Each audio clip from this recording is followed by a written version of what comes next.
The case of Jennifer Sabina. Why did a loving husband mutilate his wife? Many of us have heard repeatedly of the severe psychological condition known as post-traumatic stress disorder, PTSD, but few have thought about what lies behind those three words. The term is used to describe mental disorders that result from a single or repeated encounter with a severe traumatic event. Violence, accidents, disasters, war, etc. This type of disorder is often found in military personnel, people who have been involved in combat and witnessed the deaths of others over a long period of time. Even after returning home, they have a hard time adjusting to civilian life. According to a report by the World Health Organization, 1/3 of soldiers returning from conflict zones experience some degree of PTSD. Most tragically, their loved ones suffer as well, desperately trying to help them overcome the crisis and get their lives back on track. The family of Benjamin Sabina, an Iraq War veteran, struggled with this problem for years. Unfortunately, the disease proved to be insurmountable. Jennifer Sabina's case shocked the quiet town of Wauwatosa, Wisconsin, with its brutality. Moreover, it was the first case of a police officer killed in the line of duty in the town's history. Behind it all was a tragic story that spanned nearly a decade and culminated in the death of a young woman. Let's start at the beginning to make sense of the situation and try to determine if there was a chance to avoid such a dramatic denouement. Jennifer and Benjamin Sabina. Before they met, Jennifer Louise Sabina, née Miller, was born in 1982 in Milwaukee County, Wisconsin. She was the oldest of 2 children in her family and grew up with her younger brother Jacob, with whom she always kept in close touch. When Jennifer went to school, her parents decided to separate and filed for divorce, after which her father moved to another state and stopped playing any role in his children's lives. Her mother had to work hard to provide for the children, but Jennifer was always her main helper and support. She kept the house in order, cooked meals, and took care of her younger brother while their mother worked tirelessly. In addition, Jennifer excelled in school and dreamed of a future career in law enforcement. Benjamin J. Sabina, also a Milwaukee native, was Jennifer's age and even attended the same school as her. However, despite this coincidence, they did not know each other personally. After high school, Benjamin joined the U.S. Marine Corps and served 2 tours of duty in Iraq. He was honorably discharged in 2005 after suffering a severe concussion and numerous injuries to his body and limbs. The story of how the couple met. While serving in Iraq, Benjamin registered on the newly emerging and rapidly growing social networking site, Facebook. There he searched for his hometown, and while browsing the profiles of fellow citizens, came across the profile of a charming, smiling girl named Jennifer. After researching her information, he realized that they had once attended the same high school, but he couldn't remember her. After thinking for a bit, Sabina decided to approach the pretty girl. He greeted her, told her that he was currently serving in Iraq in the Marine Corps, and asked how she was doing. Jennifer didn't respond right away and briefly wrote that she was doing well. It was obvious that she was not eager to correspond with a stranger, but the young man was not confused. Benjamin began to write to her daily, even if she did not respond. Gradually, he managed to capture the attention of the beauty, and they began to chat casually on various topics, remembering the school where they once studied together, and trying to understand how they had not met before. A mutual liking developed between them, and they even started planning a reunion when Benjamin could come home. By then, Jennifer had graduated from the police academy, received specialized training, and after successfully passing all of her exams, became a police officer in her hometown of Wauwatosa, Milwaukee County, Wisconsin. It was her dream job since her high school years, and she was incredibly proud of it. Jennifer emotionally shared her joy with a pen pal who sincerely congratulated her on this accomplishment. Severe injury and return home. Benjamin was supposed to return home in November 2005, but in February of that year, he and several of his comrades were hit by mortar fire. Almost all of Benjamin's comrades were killed that day, and he miraculously survived but was severely wounded. His kneecap was nearly shattered, his left arm was nearly torn off by shrapnel and held together by only a few tendons and a piece of skin, and he suffered shrapnel wounds to his chest, head, and a severe concussion. The Marine was taken to a military hospital where he was painstakingly picked up piece by piece, and when his condition stabilized, transferred to Germany for treatment and rehabilitation. His arm was saved, although it had partially lost sensation and function, but his knee was in much worse condition. Doctors were inclined to believe that Benjamin was unlikely to be able to get back on his feet again. During this time, Jennifer, with whom he corresponded daily, was very supportive and encouraging. She said that she was constantly praying for his recovery, believing in a miracle and hoping for the best. The miracle did happen, and gradually Sabina began to recover, relearning to walk. A few months later, the demobilized Marine was sent to California, where his military unit was based. After completing the necessary paperwork, he returned to his hometown of Wauwatosa as a combat veteran and disabled veteran, where his parents and Jennifer, with whom he had become very close through correspondence, were waiting for him. By then, Benjamin was continuing his rehabilitation program, which was yielding good results. The muscles of his damaged limbs recovered and became stronger. He started to exercise and soon was able to use his left arm normally and, contrary to the doctor's predictions, began to walk and even run. As soon as they met Jennifer for the first time, they realized that they didn't want to part for a day. The couple spent all their time together, talked about everything in the world, and it seemed that they had known each other all their lives. Between the young people began and rapidly developed a passionate romance. Jennifer considered her lover a hero, surrounded him with care, and supported him in everything. Benjamin was very grateful to her for this, and at the end of 2005, he offered to make her his lawful wife, to which she happily agreed. They did not delay in registering their marriage and got married on New Year's Eve 2006. Severe post-traumatic stress disorder. The time spent by the young man in war zones did not pass without a trace, leaving him not only scars, but also a deep psychological trauma. Benjamin suffered from complex post-traumatic stress disorder, PTSD, with all the typical symptoms, including nightmares, increased anxiety, psychotic experiences, known as flashbacks, depression, and thoughts of self-harm. For the former Marine, any loud noise, popping, fireworks, or even the sound of a passing airplane could trigger memories of his horrific experiences. He regularly underwent therapy, worked with specialists, and there were times when the disorder receded so much that his loved ones thought that he returned to normal life, but this impression was deceptive. According to Benjamin's own recollections, during the war years, he witnessed the deaths of at least 50 of his comrades, many of whom were close to him, and their loss was felt as a personal grief. Jennifer and Ben attended church together, where the man also sought help in overcoming the psychological problems he faced. A combination of different therapeutic approaches, medical and spiritual, proved effective. Recovery seemed close at hand, but some symptoms appeared to have become chronic. Because Jennifer and Benjamin were still young and full of hope and plans, they decided to postpone having children until his condition stabilized. The couple believed that they had their whole lives ahead of them and that they still had time for everything. However, 7 years after the wedding, Benjamin's condition had not improved. He was still plagued by nightmares, panic attacks, and thoughts of self-harm. Moreover, due to his injuries and disorders, the former Marine was not only forced to give up his military career, but was also unable to get another prestigious and promising job. Warning signs. In 2012, 7 years into rehab, all the progress Benjamin had made over the years began to rapidly deteriorate. In October, Jennifer confided to her best friend Linda that her husband had acquired a gun that he hardly ever parted with and even slept with it under his pillow. At night, he would often wake up with nightmares, screaming, grabbing the gun, unable to realize where he was, and feeling as if he were still at war, surrounded by enemies. At times like these, his wife would try to do her best to calm him down and bring him back to reality. These nightmare episodes became regular, and the sedatives prescribed by the doctor hardly helped. Moreover, Benjamin began to have thoughts of voluntarily ending his life, which he shared with his wife. In an attempt to reassure him, she told him that she could not live without him and would follow him in his care. By then, both spouses were in their 30s. Jennifer had a promising job, was respected at work, had many friends, and was adored by those around her.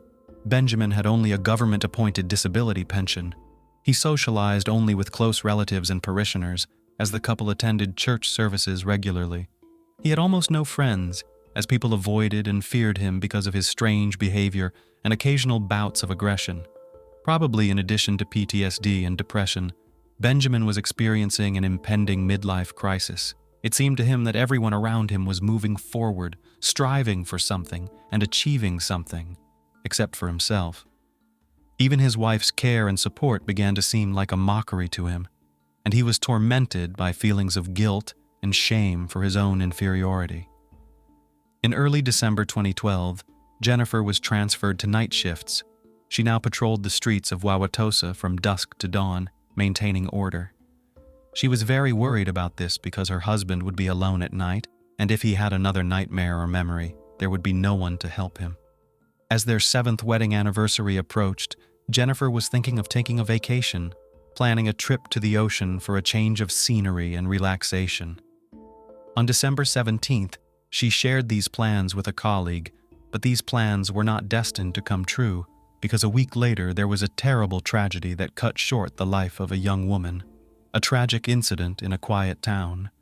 On the evening of December 23, 2012, just before Christmas, Jennifer came in for the night shift. Throughout her shift, she texted her husband constantly, worried about his condition. Toward dawn, the messages from Jennifer stopped, although her husband continued to text her asking if everything was okay.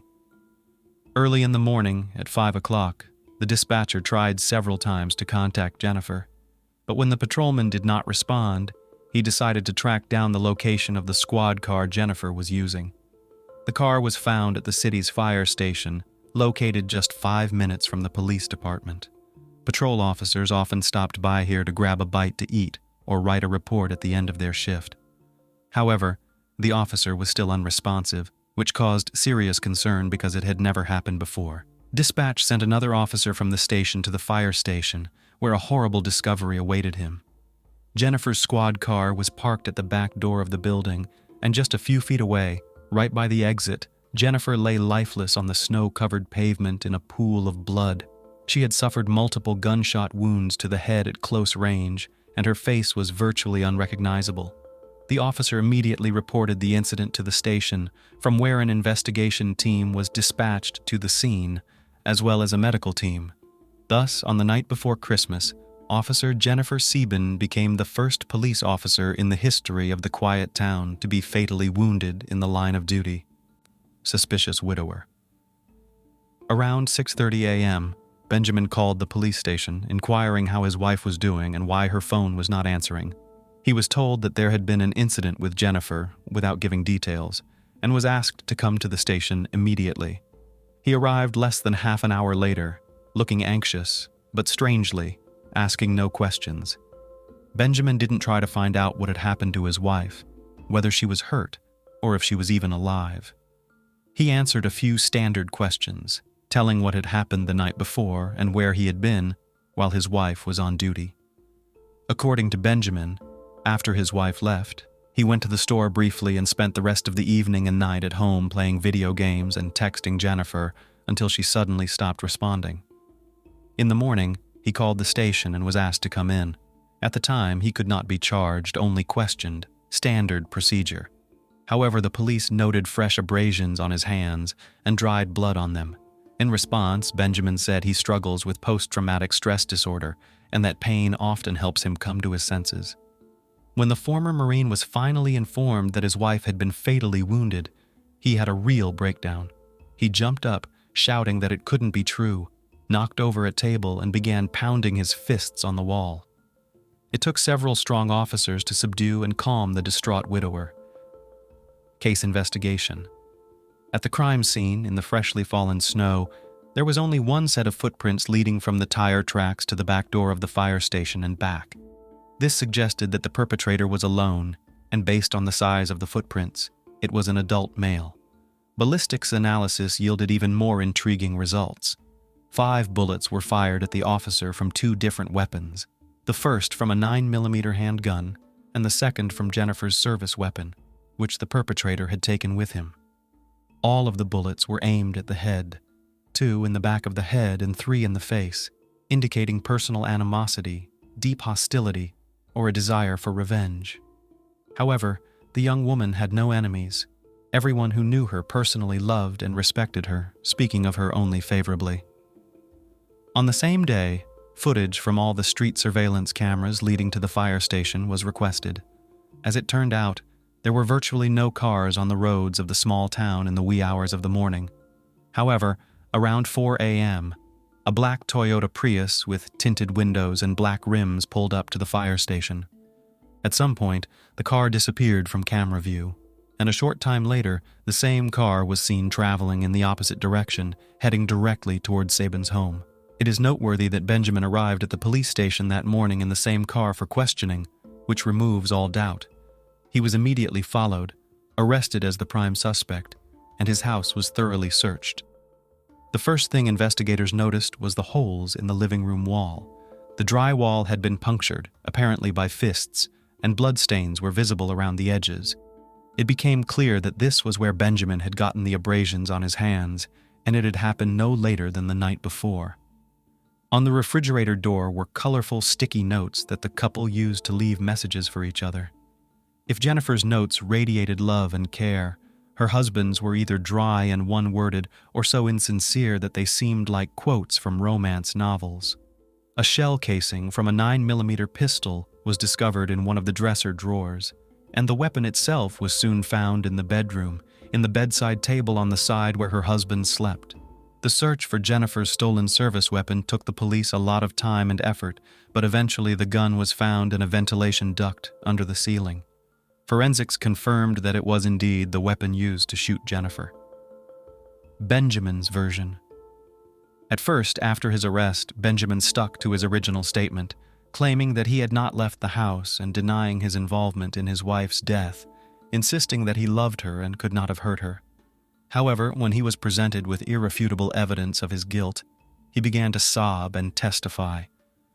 He revealed that he had suffered from various manifestations of post-traumatic stress disorder for years after returning from the war zone. Neither the love and care of his wife nor his church nor experienced doctors could help him. Recently, he had been thinking more and more about voluntarily ending his life, and he shared this thought with his wife. However, she persistently discouraged him, claiming that she could not live without him and would follow him. It is alleged that Ben decided to dispose of his lover out of mercy. He reasoned that they were both religious people, and if Jennifer took her own life, it would be a grave sin leading the soul to eternal damnation. So he decided to spare his beloved from eternal suffering and take all the burden by ending her life and then ending his own. Benjamin knew that his wife, like her co-workers, stopped by the firehouse at the end of her shift to write a report. He watched her for days to make sure, to find out the exact time and place where she parked her car. That fateful evening, he arrived on time, about 15 minutes before his wife got out. He waited for her right at the door, acting quickly and decisively, firing 2 shots to the head with a pistol he had brought from home. Then, he claims, she turned around, drew her service weapon, which he had taken from her, and fired 3 more shots to the head. However, it was the expert's opinion that the first 2 shots to the head were fatal and that she was unable to turn around or reach for the gun. Moreover, the entry wounds indicated that the last 3 shots were fired into her body while she was lying on the ground. In addition, it was unclear why Ben shot her 5 times in the head, substantially disfiguring her face, necessitating a closed casket funeral. Trial and sentencing.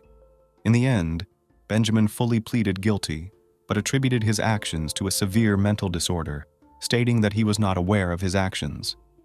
As a result, a psychiatric evaluation was ordered, which showed that although the man suffered from severe complex post-traumatic stress disorder, he was fully aware of what he was doing. Moreover, Sabina had planned the crime in advance, subsequently tried to cover his tracks and hide evidence, and continued to send messages to his now-deceased wife's cell phone to avert suspicion. Witnesses, including friends and co-workers of the deceased, testified that the husband was jealous of his wife's career success and often took it out on her. In addition, Benjamin was insanely jealous of Jennifer's male co-workers. He believed that his wife could leave him at any time because she is surrounded by young, healthy men who do not have the physical and psychological problems that he had. His jealousy and suspicion, compounded by his anxiety, drove her to despair. Sabina appeared in court in a wheelchair, bound hand and foot because of his constant attempts to harm himself. He fully pleaded guilty, cried, apologized to his mother-in-law, and stated that if he could turn back time, he would never hurt the woman who loved him and whom he loved. In June 2013, Benjamin was found guilty of first-degree premeditated murder despite serious mental health issues. He was sentenced to life in prison with the possibility of parole after 35 years. Jennifer's mother stated in court that she forgave her son-in-law and left his fate in the hands of God. The defendant's mother testified that her son returned from military service a completely different person, deeply distressed both physically and mentally, broken and lost. She and her daughter-in-law tried desperately to help him, but the darkness in his soul was overwhelming. In addition, the case of Officer Jennifer Sabin's death subsequently sparked a heated debate over whether her name should be included on a Washington memorial honoring law enforcement officers killed in the line of duty. Initially, the decision was made to exclude her name because of the nature of her death. However, after significant protests and collective petitions from Wisconsin residents, her name was eventually added to the memorial wall. Acts committed foolishly and because of the young age sometimes can break the entire future life and have the most unpredictable, even tragic consequences. In the story known as the case of Daisy Coleman, intertwined the fate of several young girls who became victims of their own naivety and carelessness. They believed that this will soon be forgotten and life will return to its former course, but they were wrong. Each of the schoolgirls was subjected to cruel bullying by classmates and those whom they used to consider friends. In 2016, a documentary called Audrey and Daisy told the stories of girls who were victims of violence and bullying. These stories took place in different places and at different times, and the girls did not even know each other. But the picture clearly showed that psychological violence is often more difficult to survive than physical violence. But let's start at the beginning. The Coleman family. It was a large, friendly, and quite hacky family which could be called exemplary. They lived in the small town of Albany, Missouri. Spouses Michael and Melinda were married for many years and raised 4 children together, sons, Charlie, Tristan, and Logan, as well as a daughter, Daisy. She was the second child and the only girl in the family. Both parents worked in the medical field. Only Michael was a surgeon and his wife a veterinarian. They were considered respected people in their town. All family members were sports fans and cheered for local teams. In 2009, when Daisy was 12 years old, she and her father and older brother traveled by car to a neighboring town to attend a soccer game. However, the weather turned bad that day, and the car skidded on the wet road, resulting in a collision with a car that was traveling in the oncoming lane. The father of the family died on the spot, but the children fortunately were not seriously injured. The Coleman family was bereaved, and they soon decided to move to another city for a change of scenery. The family settled in Maryville, still in the same state of Missouri, where the children went to one of the local schools, and the mother got a job at a veterinary center. Gradually, they recovered from the loss and began to make plans for the future. Daisy was actively engaged in dancing and gymnastics, and was also a member of the school cheerleading team. In addition, the girl discovered another talent. She drew very beautifully and dreamed of becoming an artist or designer in the future. At school, she had many friends who characterized her as bright, kind, open, and cheerful. Daisy had a best friend named Paige, with whom they were practically inseparable. The girls went to school together, were on the same cheerleading team, and attended the same dance studio. They often stayed overnight at each other's houses, which became a common occurrence. On January 7th, 2012, when school was on winter break, Paige once again stayed overnight at her friend's house. They watched movies, ate sweets, and chatted. And when everyone went to bed, Daisy sneaked down to the home wine cabinet and stole a bottle of hot liquor from there, which she and her friend drank. After midnight, Daisy began texting a local hottie, 17-year-old Matthew Barnett, who was considered one of the most popular guys in school and was an up-and-coming soccer player. He was friends with her older brother Charlie, with whom they were in the same class, and often visited the Coleman family home. Daisy was flattered by the attention of a grown boy, and she was eager to chat and flirt with him. When she wrote that she was spending the night with a friend, Matthew invited the girls to a party at his house, suggesting that they have fun without their parents. They eagerly accepted his offer and quietly left the house, escaping through Daisy's bedroom window. Soon Matthew and his buddy came to pick them up, and the young men headed to his house, where several other kids from their school were waiting for them. Nightmare party. The party was held in the basement of the house, which the young people got into through the garage. As soon as Daisy and Paige went inside, they were offered alcoholic cocktails that the guys had made themselves. Matthew was particularly persistent.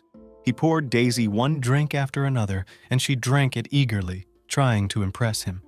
At one point, Paige tried to intervene because she thought her friend was already pretty drunk, but she was asked to stay out of it. At the party was a guy named Nicholas, whom Paige had long had a crush on. He approached her and started flirting with her. They drank together, and afterward, the high schooler offered her privacy in another room. Paige agreed, realizing what would happen next. Their intimacy didn't last long, and when they went back inside, Daisy wasn't in the large room. The door of the next room where the bed was slightly ajar, and Paige saw that her friend was lying there almost unconscious, and Matthew, taking advantage of her condition, had become intimate with her. In addition, another member of the party, named Jordan, was filming what was happening on his cell phone. As it later turned out, he also took advantage of Daisy's unconsciousness and had sexual intercourse with her. The boys put the girls in the car and drove them back to Daisy's house. Paige had sobered up a little by then, but her friend was still half conscious and unable to stand on her own. Soon, Daisy started throwing up, and the guys literally dragged her out of the car. While Daisy was vomiting, Matthew tried to gather her hair, but he was not doing a good job. Daisy's hair and clothes ended up soiled. The guys told Paige to go inside, and they would stay with her friend until she sobered up a bit. Paige believed them and went back into the room through the window without waking anyone. She laid down on the bed, and since she was still drunk, fell asleep right away.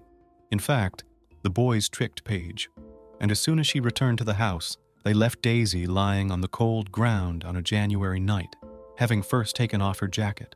They later explained their actions by saying that they were afraid someone would see them with a drunken minor and call the police. They allegedly took off the jacket because Daisy was vomiting and had soiled it. Apparently, Daisy lay outside in sub-zero temperatures for several hours before she came to her senses.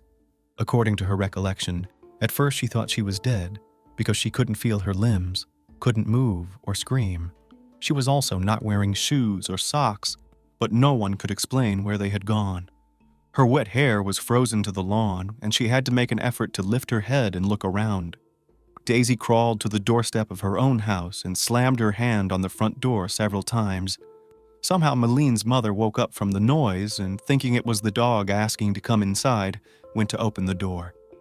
Melinda almost lost her senses when she saw her daughter lying on the porch in a helpless and semi-conscious state, undressed and without shoes. The mother shouted and woke her sons, who immediately rushed over and helped to carry her sister into the house. She was wearing only a t-shirt and thin pants, and her limbs showed signs of frostbite. Daisy could not speak, but only sobbed occasionally. She was shaking violently and smelled of alcohol. At first, the mother tried to keep her daughter warm by wrapping her in blankets, but quickly realized that it wouldn't help, so she told her sons to carry her sister into the bathtub. There, Melinda began removing her daughter's clothes and saw that her thighs were covered on the inside with bruises and abrasions. She immediately realized that her daughter had been abused and called the police and medics. Until they arrived, the mother warmed Daisy with warm water. As a medical professional, she knew what to do in such cases to avoid harm and minimize the negative effects of frostbite. At the hospital, Daisy's condition raised serious concerns. Tests showed that her blood alcohol level was twice as high as normal. Her body showed signs of frostbite, as well as the consequences of rough intercourse with bruises and lacerations in the perineum. It was impossible to interrogate Daisy because the events of the previous night had been almost completely erased from her memory. Then the police decided to question Paige, who told them everything that had happened to them. The friends admitted that they took a bottle of alcohol in the home bar without permission, hoping that no one would notice it. The contents of the bottle they managed to drink, so when the guys invited them to their home, they were already drunk. Paige had told them about the intimacy and that Jordan had videotaped what Matthew had done to the unconscious Daisy. Now it was necessary to interrogate the guys, study the video, and find the victim's cell phone, which she didn't have with her. After searching the grounds of the house, the police found Daisy's gadget in the snow on the lawn. The phone saved her correspondence with Matthew, which was quite intimate. The very next day, all three boys were taken to the police station for questioning. Matthew confessed that he had organized a party in his house, to which he invited two girls. He confirmed that the girlfriends were already drunk when they came to them, but they, according to him, were aware of their actions, understood what was going on, and willingly agreed to everything. At first, Matthew categorically denied that he had bought Daisy a drink, but soon began to confuse his own testimony and confessed that he poured her alcohol to melt the ice in her heart. But he insisted that Daisy was conscious during the intimacy and that it was consensual, using contraception. Matthew went on to say that he drove Daisy and Paige home. Daisy felt sick, she was vomiting, and then he decided to take off her jacket so she wouldn't get dirty. Her shoes, he reasoned, she had taken off by herself for some reason. The young man assured that when he and his friends left, they were sure that Daisy had gone to her house. Jordan admitted that he filmed Matthew and Daisy's intimacy on his phone and even managed to show the video to a few friends, but then decided to delete it. Nicholas also admitted that he and Paige had sexual intercourse and noted that she was okay with it. After questioning, all three guys were taken into custody. Nicholas was the only one who did not deny, cooperated with the police, and confessed to everything, and was the first one who was immediately sent to a juvenile detention center. Detectives found the situation with his friends less clear-cut. The local sheriff sided with Matthew and even praised him for taking the girls home, but the sheriff deliberately omitted the fact that one of the friends was left in the cold in a semi-conscious state, previously undressed. Also, for some unknown reason, the video, which was filmed by Jordan and which could have helped to shed light on the state in which Daisy was during the intimacy, was not even tried to restore, considering this detail irrelevant. Crucial to the trial was Daisy's testimony, which she gave on the very first day she was in hospital. She did not, as I said, remember the events of that night, but when asked by a police officer whether she herself could have offered intimacy in exchange for alcohol, Daisy allowed for that possibility. Later, Coleman denied this, saying she didn't hear the question and was still not well aware of what was going on. But this verbal trap allowed the charges against Matthew and Jordan to be dropped. In addition, as it turns out, Matthew Barnett's grandfather, who was once a police officer himself and later went into politics and became a state representative, became involved. Moreover, the sheriff, who empathized with the guys, noted in court that he did not consider the girls to be victims at all. In the end, the young men were acquitted and released from the courtroom. Physically, Daisy recovered a few weeks after those terrible events, but mentally, she remained a wreck. Daisy went back to school, hoping to return to a normal life, but instead of support and sympathy, she faced severe peer bullying. Most of the students took the side of the popular handsome Matthew, and Daisy and Paige were called liars and easy girls, ready to give themselves for a bottle of alcohol. Coleman was kicked off the school cheerleading squad and literally became a pariah everywhere she went, even though her brothers tried to stick up for her. Daisy regularly received anonymous calls and texts that were abusive or threatening, and her mother received similar messages. Her best friend and her mother stopped communicating because she was also a victim of bullying and had to transfer to another school. Gradually, Daisy fell into a deep depression, began to avoid any contact with others, and even tried to settle accounts with life. The last straw was the arson of the Coleman's house, after which they finally convinced themselves that it was simply not safe for them to stay in the city, and decided to move to another state where Daisy could normally finish school. A few years later, when Daisy was already in college, an influential online publication publicized her story and once again drew public interest in Daisy. This time, however, a host of people across the country, many of whom had experienced something similar or had also been victims of bullying, stepped forward to speak up for her. And soon, a documentary film, Audrey and Daisy, was made, raising the issue of violence, harassment, and bullying. The second character in the story was a girl named Audrey Pott, who lived in California. A similar story happened to her at about the same young age, after which she also became an outcast. The schoolgirl fell into a depression from which she could no longer get out of, and took her own life. Before leaving, she wrote on her internet page that her life was destroyed, and she saw no point in hanging on to it any longer. This documentary project and the public support it received inspired the Coleman family to continue to fight for justice and get the investigation reopened. This time, Matthew Barnett was still found guilty, but was sentenced to only 4 months of probation, and he also paid the victim a laughable amount of less than $2,000. After graduating from college, Daisy moved to Colorado, where she planned to start her life with a clean slate. She found a use for her talent as an artist, taking a job as a master at a tattoo parlor. At the same time, Daisy was offered to take part in another documentary project, and she readily accepted. For a while, it seemed to her that everything was getting better, but in the summer of 2018, trouble came to her family again. Mom and younger brother Tristan decided to visit Daisy and went to her by car. But on the way to another state, they got into a car accident, as a result of which the young man died on the spot, and Melinda was taken to the hospital with serious injuries.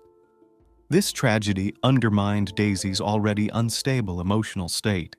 She became withdrawn again, didn't want to socialize with anyone, and withdrew into herself. On top of that, she learned that she would never be able to have children. She was saved from a desperate step only by her favorite work and creativity, and she reflected her pain and fears in drawings and sketches. Soon, Daisy began to complain that a stranger was stalking her. She again received threatening and abusive messages, but worst of all, he repeatedly came to her house. She began to feel as if a nightmare from her past life had returned to drive her completely insane. Coleman went to the police several times, talking about the mysterious stalker and that she felt threatened by him, but her statements went unheeded. In addition, Daisy discovered that the second key to her house was missing and assumed that the man stalking her had stolen it. On August 4, 2020, police arrived at Daisy's house, called by Melinda. She couldn't reach her daughter and assumed the worst, so she called for help, asking the police to drive over and see if everything was okay. Daisy was home and admitted she was very scared, but the police found no intruders, either in the house or nearby, and so quickly left. A couple hours later, Daisy called her boyfriend via video link. She was crying, talking about how she couldn't take it anymore, and then pulled a gun out of her desk drawer and shot herself. The guy immediately reported the incident to the emergency services and went to his beloved, but it was too late. Daisy died at the age of 23. Daisy became the third member of the family to pass away prematurely. Her mother, Melinda, couldn't come to terms with the loss. She posted almost daily on social media reminiscing about her daughter, apologizing to her, and saying she wished she could take her pain on herself. A few months later, the 58-year-old woman left one last post with an old photo of all her children together. She admitted that she couldn't bear to live with the pain, and afterward she voluntarily left this world, shooting herself just as her daughter had done. Of the once large, loving, and happy family of 6, only brothers Charlie and Logan remained. When they wanted to take some of their sister's belongings as a memento of her, it turned out that the salon where she worked had been robbed and the albums with her exclusive sketches were stolen. As for Matthew Barnett, his life is quite successful now. He graduated from a prestigious college and decided to follow in the footsteps of his influential grandfather. When Matthew learned about the death of his mother and daughter Coleman, he dryly expressed his condolences on his page on the internet. On December 1, 2022, The Mendoza criminal court stood waiting, holding its breath. The atmosphere in the courtroom was tense, and the surrounding area was filled with people waiting for the verdict. On the dock sat a woman aged 32, dressed in a black dress, with white beads around her neck. Her face expressed not a single emotion, and her eyes burned with only equanimity and restraint. She was preparing to hear the judgment that would determine her fate and leave a mark on history. Everyone in the room had known this woman for many years, but now they were faced with a mystery that was difficult for them to understand. Outside the courtroom doors, the approaching footsteps of the judge could be heard, like the pounding of a heart, echoing in the silence and felt in every corner of the place. Everyone knew that what was at stake today was not only the fate of the woman in the dock, but also the truth that had remained in the shadows for so long. There was a whole story behind this woman, the events of which were as mysterious as she was. The truth of this real crime is hidden in the details, and the trial becomes a real challenge for all involved. Manato is a small town hidden among the mountains and valleys of the Argentine province of Mendoza. This is the place where nature reveals its most beautiful colors. In autumn, the streets are sprinkled with golden leaves, and the mountain peaks are painted in shades of orange and red. The residents of Manato know each other well, and everyone can tell the biography of their neighbors. Here, people share joys and sorrows, support each other in difficult moments, and celebrate important events together. In this secluded place, among the mountains and valleys, Rolando Angeliquino and Karen Oviedo began a romance that would later shake Manato and all of Argentina. When the streets of the city, surrounded by colors of autumn gold, as if frozen in anticipation of something long awaited, the fates of the two young people of this story intertwined. Rolando Angeliquino, a man with a magnetism capable of attracting the attention of others, could not help but notice the exciting gaze of Karen Oviedo. She was a woman with fire in her eyes, a passion for life, and an energy that instantly won his heart. The young people were very similar in their interests and dreams, and the determination and entrepreneurial thirst of both inspired them. This meeting was an accident that gave them a chance for true happiness. Finally, they found in this relationship what they had been looking for in others for so long. So in 2016, the lovers started living together and opened their own business, a warehouse, which was located in the house where they lived. Karen has always had a special eye for detail, and she lovingly created a sign on one of the windows for customer service. Next to it were lists of items for sale. It was their little corner that they were rightfully proud of. The people of Manato watched this happy and determined couple with interest and respect. Everyone wondered who these young people were and how they managed to accomplish so much. Many people knew Karen from childhood, but Rolando remained a mystery. No one knew anything about his past, except that he came from Bolivia. Rolando not only ran the business with Karen, but also worked at the fair in Guimalin, where wholesale fruit sales were held. Looking at this couple, it seemed like they had found their little paradise on earth. But sometimes, even the strongest and most sincere relationships can face a test.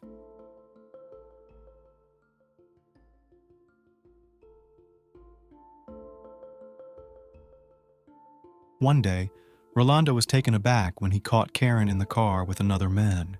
His reaction was a flash of anger. In that moment, he nearly destroyed everything inside the interior of the car. The picture of happiness crumbled in a matter of minutes. But then, Rolando agreed to give them a chance, choosing to forgive and continue to move forward with his beloved. In the eyes of others, they remained a model of an ideal couple, able to overcome all difficulties together. Rolando Angeliquino is an enigmatic figure who was born in 1987 in Bolivia. His exact date of arrival in Argentina remains unknown, like many other aspects of his life. As the eldest of 7 children in his family, Rolando learned from an early age the value of family bonds and hard work. His ideal was a happy family filled with joy and children's laughter. In his youth, he met Carolina Chavez, from whom he later had a son.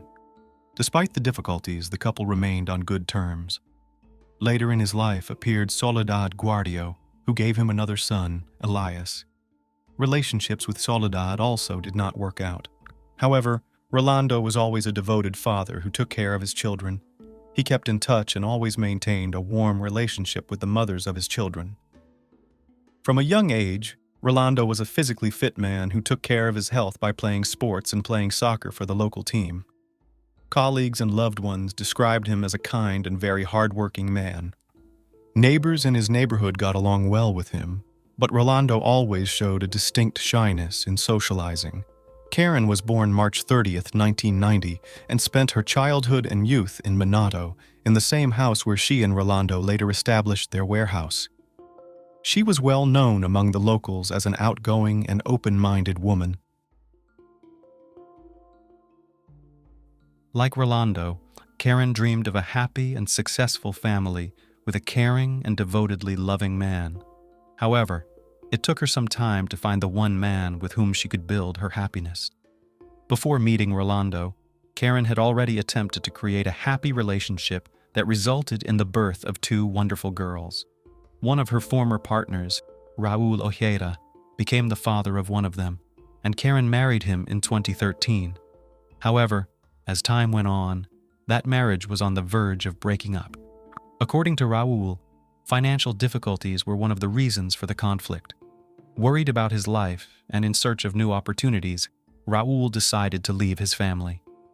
On the pretext of buying some necessary item, he fled the city and traveled abroad, changing buses to make it difficult to track his whereabouts. In this way, he sought to evade all attempts to locate him. In the summer of 2019, 9-year-old Elias arrived at Rolando and Karen's house. They had many plans for the near future that they wanted to spend together. However, on the morning of July 12, 2019, when Rolando came to wish his son a good morning before leaving for work, he noticed that the boy was not feeling well. The father immediately decided to take his son to the children's hospital to see a pediatrician. There, after examination, it became clear that Elias's condition is critical, and he was immediately sent to the intensive care unit. Despite the best efforts of the medical staff, little Elias died shortly after he was brought to the hospital. The amazing thing was that he left home perfectly healthy, without any unusual symptoms, and arrived at his father's house also perfectly healthy. However, the medical report was devastating. It stated that Elias died of third-degree poisoning, which caused multi-organ failure and cerebral. These conclusions left Elias's parents in complete bewilderment, as their son seemed to be completely healthy and active, and suddenly died of an incomprehensible disease. Following their professional duty, the doctors insisted on conducting an additional forensic medical examination. However, Elias's mother and grandmother, dumbfounded by the loss, refused this procedure. Karen offered to cremate the boy's body, but Elias's mother also refused, preferring to bury her son in a private cemetery so that she could come and lay flowers on his grave. Elias's death was a blow that broke Rolando's heart. He was devastated by the unexpected loss of his youngest son. The caring and loving Karen never left Rolando for a moment. She took care of all the business, carefully supported her boyfriend, and helped him through his pain and grief. Over time, with the warmth and support of the woman he loved, the pain began to subside. 16 months after this terrible tragedy, Rolando decided to take a big step and propose to Karen. They got married, and the man was sure that this woman would always be by his side.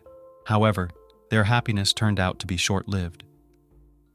On February 6, 2022, Karen returned home after a beauty salon and working out at the gym, and noticed that Rolando began to experience serious health problems.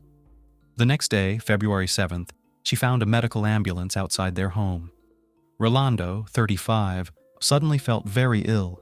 After vomiting profusely, he collapsed in the living room of their home, and the housekeeper called for emergency medical help.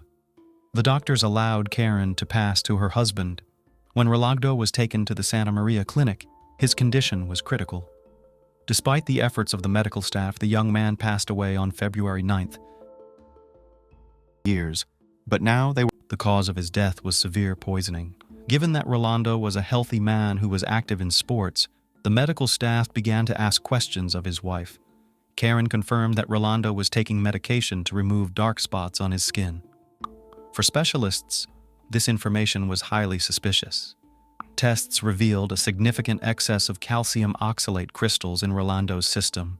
which is a characteristic sign of poisoning by ethylene glycol, the main component of antifreeze for cars. The investigation into this strange and unexpected death of Rolando became a high priority for authorities. The prosecutor's office was actively investigating the neighborhood where the Aquino couple lived. Neighbors became important witnesses, reporting that Karen had repeatedly given her husband some unknown medication. They were aware that she used these medications to go to a party without her husband. However, neighbors also expressed doubts about what happened to Rolando's son, which led investigators to think and consider the theory that Karen may have only wanted to temporarily sedate her husband rather than take his life. However, the findings of the Technology Crimes Unit officers completely ruled out this hypothesis. Requests for various forensic examinations were sent, and Karen, the wife of the deceased, was thoroughly questioned. Many contradictions arose during the interrogation. The investigating officers called on Karen to name the substance she had slipped to her husband before his death. The woman claimed that it was just a skin blemish remedy and that she had administered it through an IV. However, when she was asked to provide a vial of the solution, Karen said that the housekeeper had already thrown the drug away. A further interview was then conducted with the housekeeper, Claudia Cortez, who denied Karen's statement regarding the discarded vial. Of both inspired them. This meeting was an accident that gave them a chance for true happiness. She also reported that she had overheard a conversation between the couple in which Rolando expressed dissatisfaction with the medication he was receiving. Karen was detained during the investigation, and her cell phone was seized. Rolando's family, friends, and teammates were shocked by the news of his death. For visitors to the Aquino couple's warehouse and other locals, it was also a shock. No one could understand what had happened or why the father of the family had bid farewell to the world so suddenly. Raul, Karen's ex-husband, was extremely surprised when rumors of a deliberate poisoning began to spread. He claimed that his ex-spouse was always affectionate and never violent towards him. After analyzing the suspect's phone, it was discovered that Karen had searched a search engine for information on the deadliest poisons and how to clear her search history. In addition, records of her 2 ethylene glycol orders from an online store were found. The Agency for Toxic Substances, as well as the U.S. Centers for Disease Control and Prevention, found that it is a synthetic substance that absorbs water and is used in the production of antifreeze. This product is odorless, has a sweet taste, and is extremely dangerous to humans. With the preliminary results of the forensic examination and all the information discovered, the prosecutor's office charged Karen with willfully poisoning Rolando with a poisonous substance diluted with orange juice. Consumption of this beverage caused Rolando's health to seriously deteriorate, and he died. A series of strange and tragic events in the Aquino family forced the authorities to take drastic action. By mid-February, with enough evidence against Karen, an aggravated murder charge was filed. In parallel, suspicions surfaced as to the cause of 9-year-old Elias's death, triggering a new investigation. The mother claimed that Elias was fully healthy and active, and that he had suddenly gone into a coma while at his father's house, from which he never came out. The boy's death certificate indicated that the cause was a malfunction of his internal systems and cerebral thrombosis. However, investigators persistently doubted that Elias, at age 9, could have died of such causes, especially given his overall health.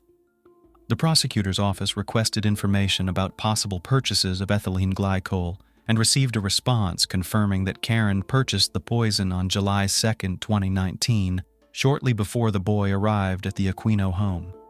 Information from Elias's relatives also confirmed that Karen insisted on cremating his body, but the birth mother rejected the idea and preferred to bury her son. The evidence gathered was enough for prosecutor Claudia Rios to file new aggravated murder charges against Karen on March 4th, related to the poisoning of Elias. On March 14th, a judge ordered pre-trial detention for the woman, who tried to appeal, but the judge rejected it, affirming that she should remain behind bars until the trial began. That trial began 10 months later and was an important step in unraveling this complex and dark story. The long-awaited trial began in the Mendoza Criminal Court, attracting public immediate attention. November 28, 2022 was the beginning of the nationwide trial of Karen Oviedo. Two indictments were pending.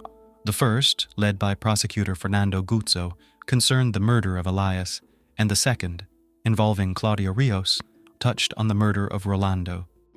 When the trial began, Rolando's eldest son, Javier Aquino, who was only 15 years old, appeared as a plaintiff, supported by counsel. And in search of new opportunities, Raul decided to. In addition, Kimberly's own blood was not on the murder weapon or on her hands, which would be impossible if she had actually shot herself in the head with the gun to her chin. But there was a drop of her husband's blood on the thumb of her hand. On top of that, there were several searches on Christopher's work computer for detailed staging of the crime scene.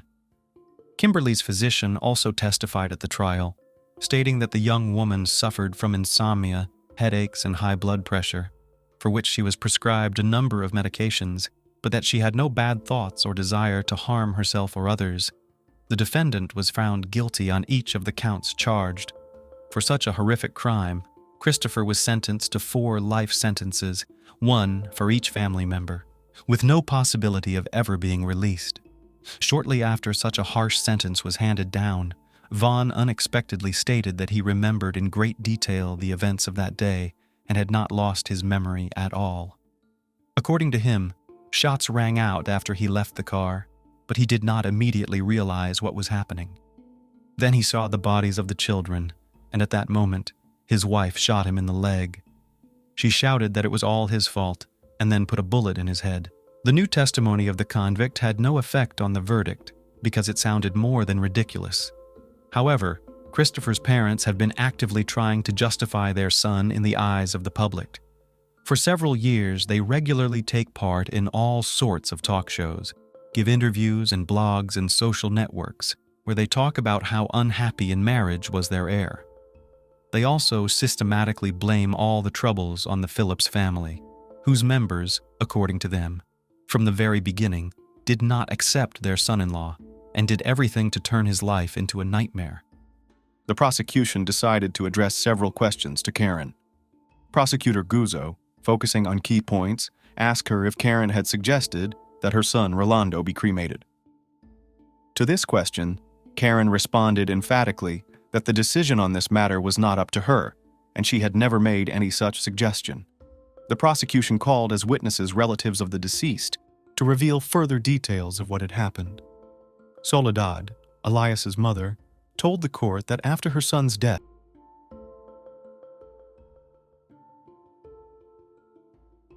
Today, we'll be exploring one of the most southern states in America, Mississippi. This state is rich in amazing places, such as the Vicksburg National Military Park, a Civil War battle site, Biloxi Beach, a perfect spot for coastal relaxation. Animal lovers will definitely appreciate the Marine Mammal Studies Institute.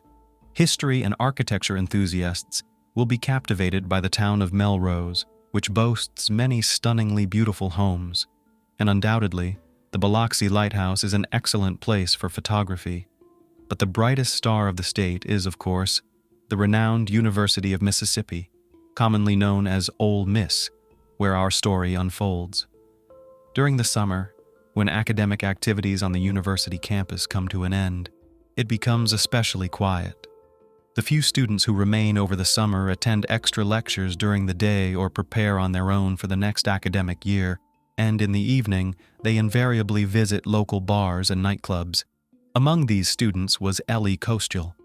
She was an upperclassman and stayed on campus over the summer to improve her knowledge in certain subjects.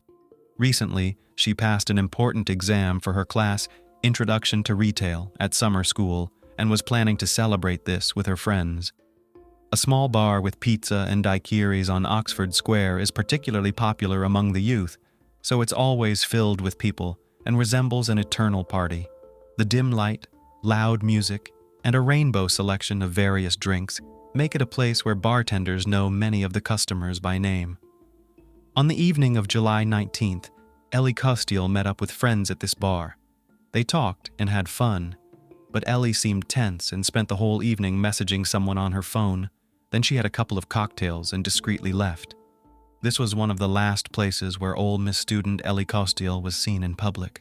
On July 20th, 2019, around 10:30 a.m. during their routine patrol, police officers discovered the body of a young woman.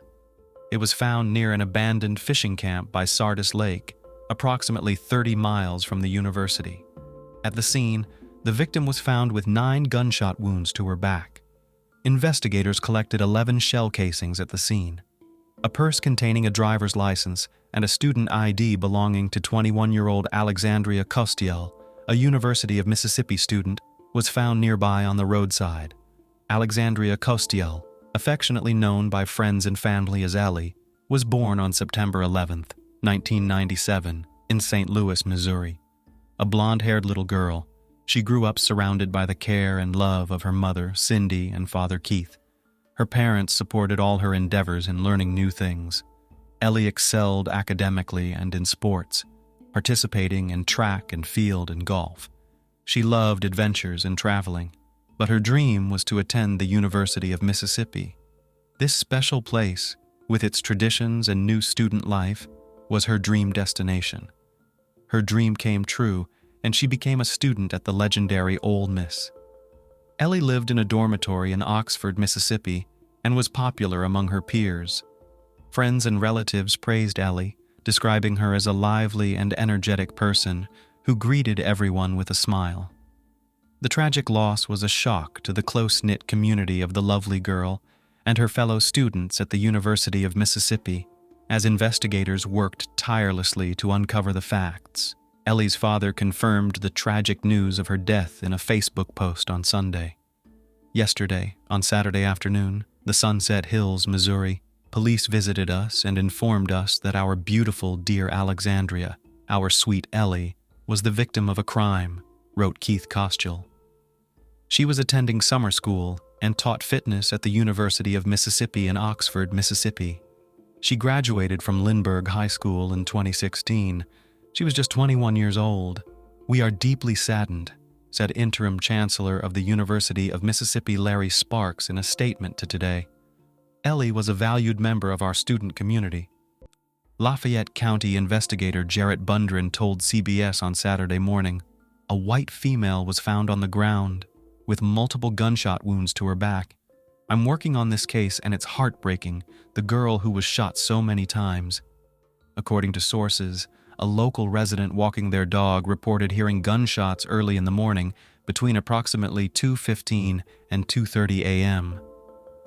Initiating an investigation, police immediately gained access to the rented apartment where Ellie Costiel lived.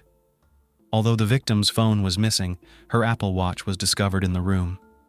Witness interviews revealed that a few days before the incident, Ellie's parents had visited her from St. Louis, and she had shared with them how eagerly she was looking forward to the start of the new academic year at the university and had no regrets about staying on campus for the summer. Data from the Apple Watch also showed that after a phone conversation with her mother, the young woman sent several messages to someone named Brandon Theisfeld.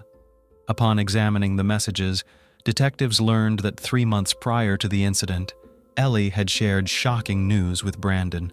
Since Brandon was the last person known to have communicated with the victim, he became a subject of interest to the police. Further examination of their messages revealed that Ellie and Brandon had been in an on-and-off romantic relationship. Brandon Theisfeld, a tall, dark-haired young man with an athletic build, was also a student at the University of Mississippi. He hailed from Fort Worth, Texas, and was raised in a well-mannered family. In 2016, as a freshman, Ellie met Brandon and immediately fell for him. The young people started dating, but they never officially declared themselves as a couple. While Ellie's feelings for Brandon were sincere, he never demonstrated the seriousness of his intentions towards her. Ellie's friends reported that their relationship was not always smooth. They often argued, including in public. Ellie and Brandon would periodically break up, but then they would be seen together again after some time. On April 12, 2019, Ellie wrote to Brandon that she had taken a pregnancy test and the result was positive, but she received no reply from him. She bombarded him with text and voice messages, but her boyfriend ignored her. Exactly 3 months later, he finally responded, "I don't want a child at all. Seriously, it will ruin my life. I can't help you with this and I don't plan to. It's still very early. Just take a pill or make a doctor's appointment and deal with the issue. Ellie, deeply in love, desperately wanted to meet in person to discuss the situation, but Brandon continually refused. On the fateful Friday of July 19th, Ellie went to a local bar with her friends. At 11:52 p.m., surveillance cameras captured her leaving the bar.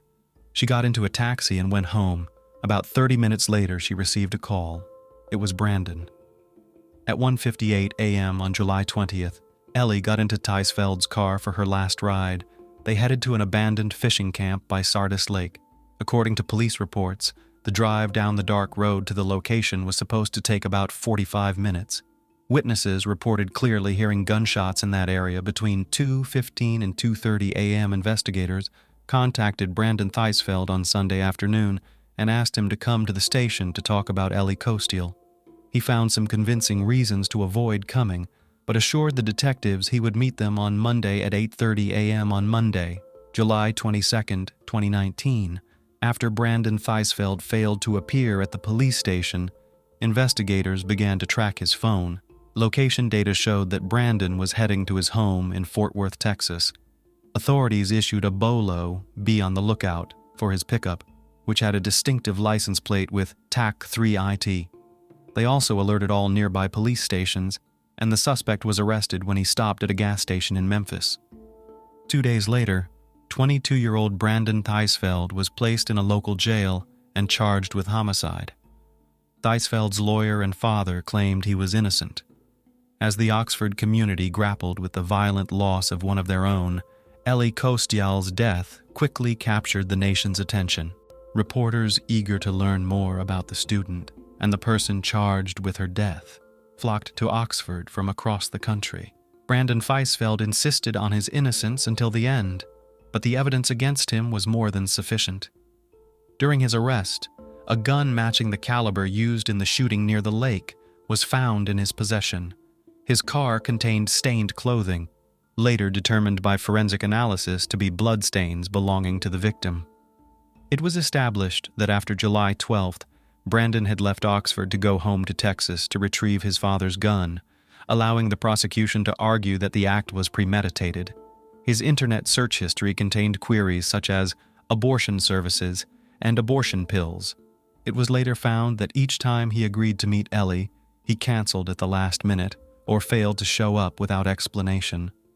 His search history also included queries on how to avoid punishment for a crime, how to conceal a crime, and how to use a weapon.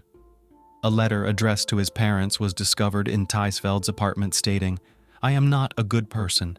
This is not your fault. Something in me just doesn't work. I've always had terrible thoughts. I've always had these feelings. I just felt out of place. I think this is the end for me. I'll either go to jail or die. I know I'll get caught." On August 30th, 2019, a grand jury charged Brandon Teisfeld with the life-taking of Alexandria Kostiel. Yet again, he refused to accept responsibility for the incident. Brandon faced the ultimate penalty, capital punishment. However, the trial was postponed due to the widely known restrictions in place at the time due to the COVID-19 pandemic. On August 27, 2021, when the process resumed, Brandon Teisfeld, advised by his lawyer, pleaded guilty to mitigate the potential punishment. He was sentenced to life imprisonment without the possibility of parole. In his final statement, Brandon apologized to Ellie's parents. "My actions have forever changed your life, and the life of my family. I wish I could take it all back, but I can't. I pray for God's forgiveness, and I hope you can find it in your hearts to forgive me too," he said. Cindy Kostiel, Ellie's mother, did not accept Brandon's apology, stating that he should spend the rest of his life in prison and that every time his cell doors slammed shut, he should remember the heinous act he committed. Investigator Jarrett Bundren eventually disclosed some already known facts about such a brazen crime to the public. He explained, Ellie had told Brandon she thought she was pregnant. Brandon didn't want her to keep the baby, and the couple had many arguments about it. Although Ellie wanted to meet in person to discuss the situation, Brandon refused to do so until the day of the incident. Intent on questioning Brandon, the police asked him to come to the station for some inquiries. However, the suspect seemed to resist and continued to make excuses for not being able to come in. Alarmed, the police began tracking his cell phone and realized that Brandon was heading to his home in Fort Worth, Texas.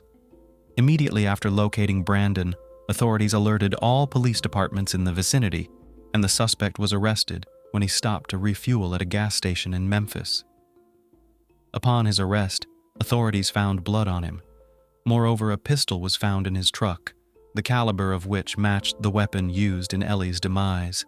Although Brandon insisted on his innocence and claimed he had no part in the incident, the police ultimately charged him with the crime. 5 days after Ellie's passing, normalcy had yet to return to Funky's bar, where surveillance cameras had captured her leaving shortly before midnight on July 19th. Interviews with witnesses, who were among the last to see Ellie, revealed that the management had recently installed a camera right in front of the bar. A bartender, who preferred to remain anonymous, mentioned she had been friends with Ellie since school. Taking a break from her duties, she found the words to describe her friend. She always smiled. She just lit up the room. She had a smile from ear to ear, she said. Ellie was the kind of person who greeted everyone. It's just really sad. She was too kind, she said, looking away as the colorful disco lights danced on her face. We're going to miss her. Ellie's teacher and friend, who taught the Introduction to Retail course, Morgan Hall, learned about the passing of her student the following Monday. She was shocked. You never expect something like this to happen in Oxford and its surroundings. During the interrogation, Morgan mentioned the last time she saw Ellie around 1:15 p.m. on July 19th, when she submitted her test. She left, and I think that evening everything went downhill, she said. Ellie was a sweet girl, very quiet, and I liked having her in class, Morgan stated. After hearing about the student's demise, Morgan immediately went to the administrators to figure out the best way to deal with the situation. According to her, the university had students involved in suicides and fatal accidents, but this was something new. Morgan Hall briefly mentioned Ellie's passing in class. Counselors were ready to assist and were available on campus during that period. Anyone who wanted to postpone their final exams for a few days could do so if they needed time to grieve. My heart goes out to her parents and all her friends, she said. Parents shouldn't have to bury their children. That's not how it's supposed to work. As it turned out, Ellie Kostiel, in her need for support, had told friends that she was pregnant with Brandon Theisfeld's child. Her sisters knew she was pregnant and that she had told Brandon, said a classmate. He was very upset about it, about how it would ruin his life and future. He was angry that she wouldn't have an abortion. She said, "No, I don't believe in that." Another friend mentioned Ellie tried to end her pregnancy through unhealthy methods, like long walks, drinking a lot, and using forbidden substances. She was 17 weeks along. She was struggling with it. Brandon knew about it, but he was seeing someone else. He wanted her to end the pregnancy. I think morally she didn't want to, said Ellie's close friends. He was terrible, and then she would break up with him, or he would break up with her in anger, and then come back to her saying, I'm sorry, and she always took him back. Ellie Kostial's shocked friends and classmates struggled to cope with the news and paid tribute to their friend on social media. It's just hard for me because when I see her face, all I can think about is what she went through, what she thought, what she said her friend Emma Pasco. It's very, very difficult. On Twitter, one of Ellie's classmates wrote on July 23rd that for years, they had to listen to Ellie and discuss in detail the issues between her and Brandon. He pursued her for many years, using her for his own interests during that time. I spent countless nights holding Ellie, wiping her tears as she cried over this monster for many years, said the now deleted post. You deserve hell, a disgusting excuse for a person. Rex Ravita, a former dorm neighbor of Theisfeld's, shared in an interview that the 22-year-old was a daddy's boy, who said he had been seeing Ellie Kostiel off and on for many years just for the sake of not being bored. I genuinely believe he emotionally manipulated her into believing he loved her just as she did him, and I think he kept her on the hook until the very last second, said Ravita. Old Miss Student Rex Ravita, a former dorm neighbor of suspect Brandon Theisfeld, later described the alleged perpetrator as misogynistic and arrogant, stating, "I'm not going to sugarcoat it. He was very much a daddy's boy. Always had to mention his father's money, how his dad could get him out of anything. Just that kind of attitude all the time. Any vulgar comment he could make, any crude remark towards anyone in our dorm, he got away with." On Thursday evening in her hometown of St. Louis, a memorial service was held for Ellie Costial. At the request of the Costials, no public statements were made in Oxford about memorial events. Only black ribbons encircling the majestic white columns of the women's houses, including Alpha Phi where Ellie lived, served as a reminder of the tragedy. The young student's demise unsettled the entire state. Meikle Cunningham, a resident of Oxford, mentioned that the case has caught everyone's attention on campus. "This is the biggest news in town since football season for a long time," said Cunningham. "It's just terrible." He expressed hope that the case could be resolved soon, so the Costial family could find peace. Despite the deliberate withholding of crucial facts for the sake of investigation confidentiality, some news agencies conducted thorough investigations and reported that surveillance cameras captured Costial on film early Saturday morning, near the location where her body was found. They reported seeing Ellie Costial with a man, who appears to be Theisfeld, at a 24-hour store in the Harmontown area. Arafat Najib, who has owned this store for about 10 years, mentioned that police officers came to the store on Sunday and asked to review the surveillance camera footage. Najib said that the investigators did not explain why they were there and took some evidence with them when they left. According to Najib, video footage is erased every 72 hours, so there's no way to go back and see what the cameras captured. The business owner stated, "We've never had any problems or violent incidents here. This is a small town. It's quiet. Everyone knows each other. This is just madness." The Lafayette County Sheriff's Office long refused to release any additional information about the progress of the investigation or to give interviews to the media. Rocky Kennedy, the Lafayette County coroner, mentioned that there's a reason officials are not saying much. "This isn't a story that everyone will see until it reaches court," he said. "Certain delicate details in this case are tools to ensure that the person who committed this act is brought before court, convicted, serves the appropriate sentence, and is held accountable for what they've done." Kennedy said the media attention on this case has been overwhelming, but it doesn't change the nature of his work. "Every case I handle is important," said the coroner. "I try to give the same attention to every family who's lost someone. They've lost someone they loved." Michelle Miller, also involved in investigating Ellie Costial's case, raised questions about missed warning signs in relationships and whether her demise could have been prevented. Brandon Theisfeld was charged with the crime. He faced the death penalty after being accused of Ellie Costial's demise and alleged abduction. Despite delays caused by the COVID-19 pandemic, justice was served.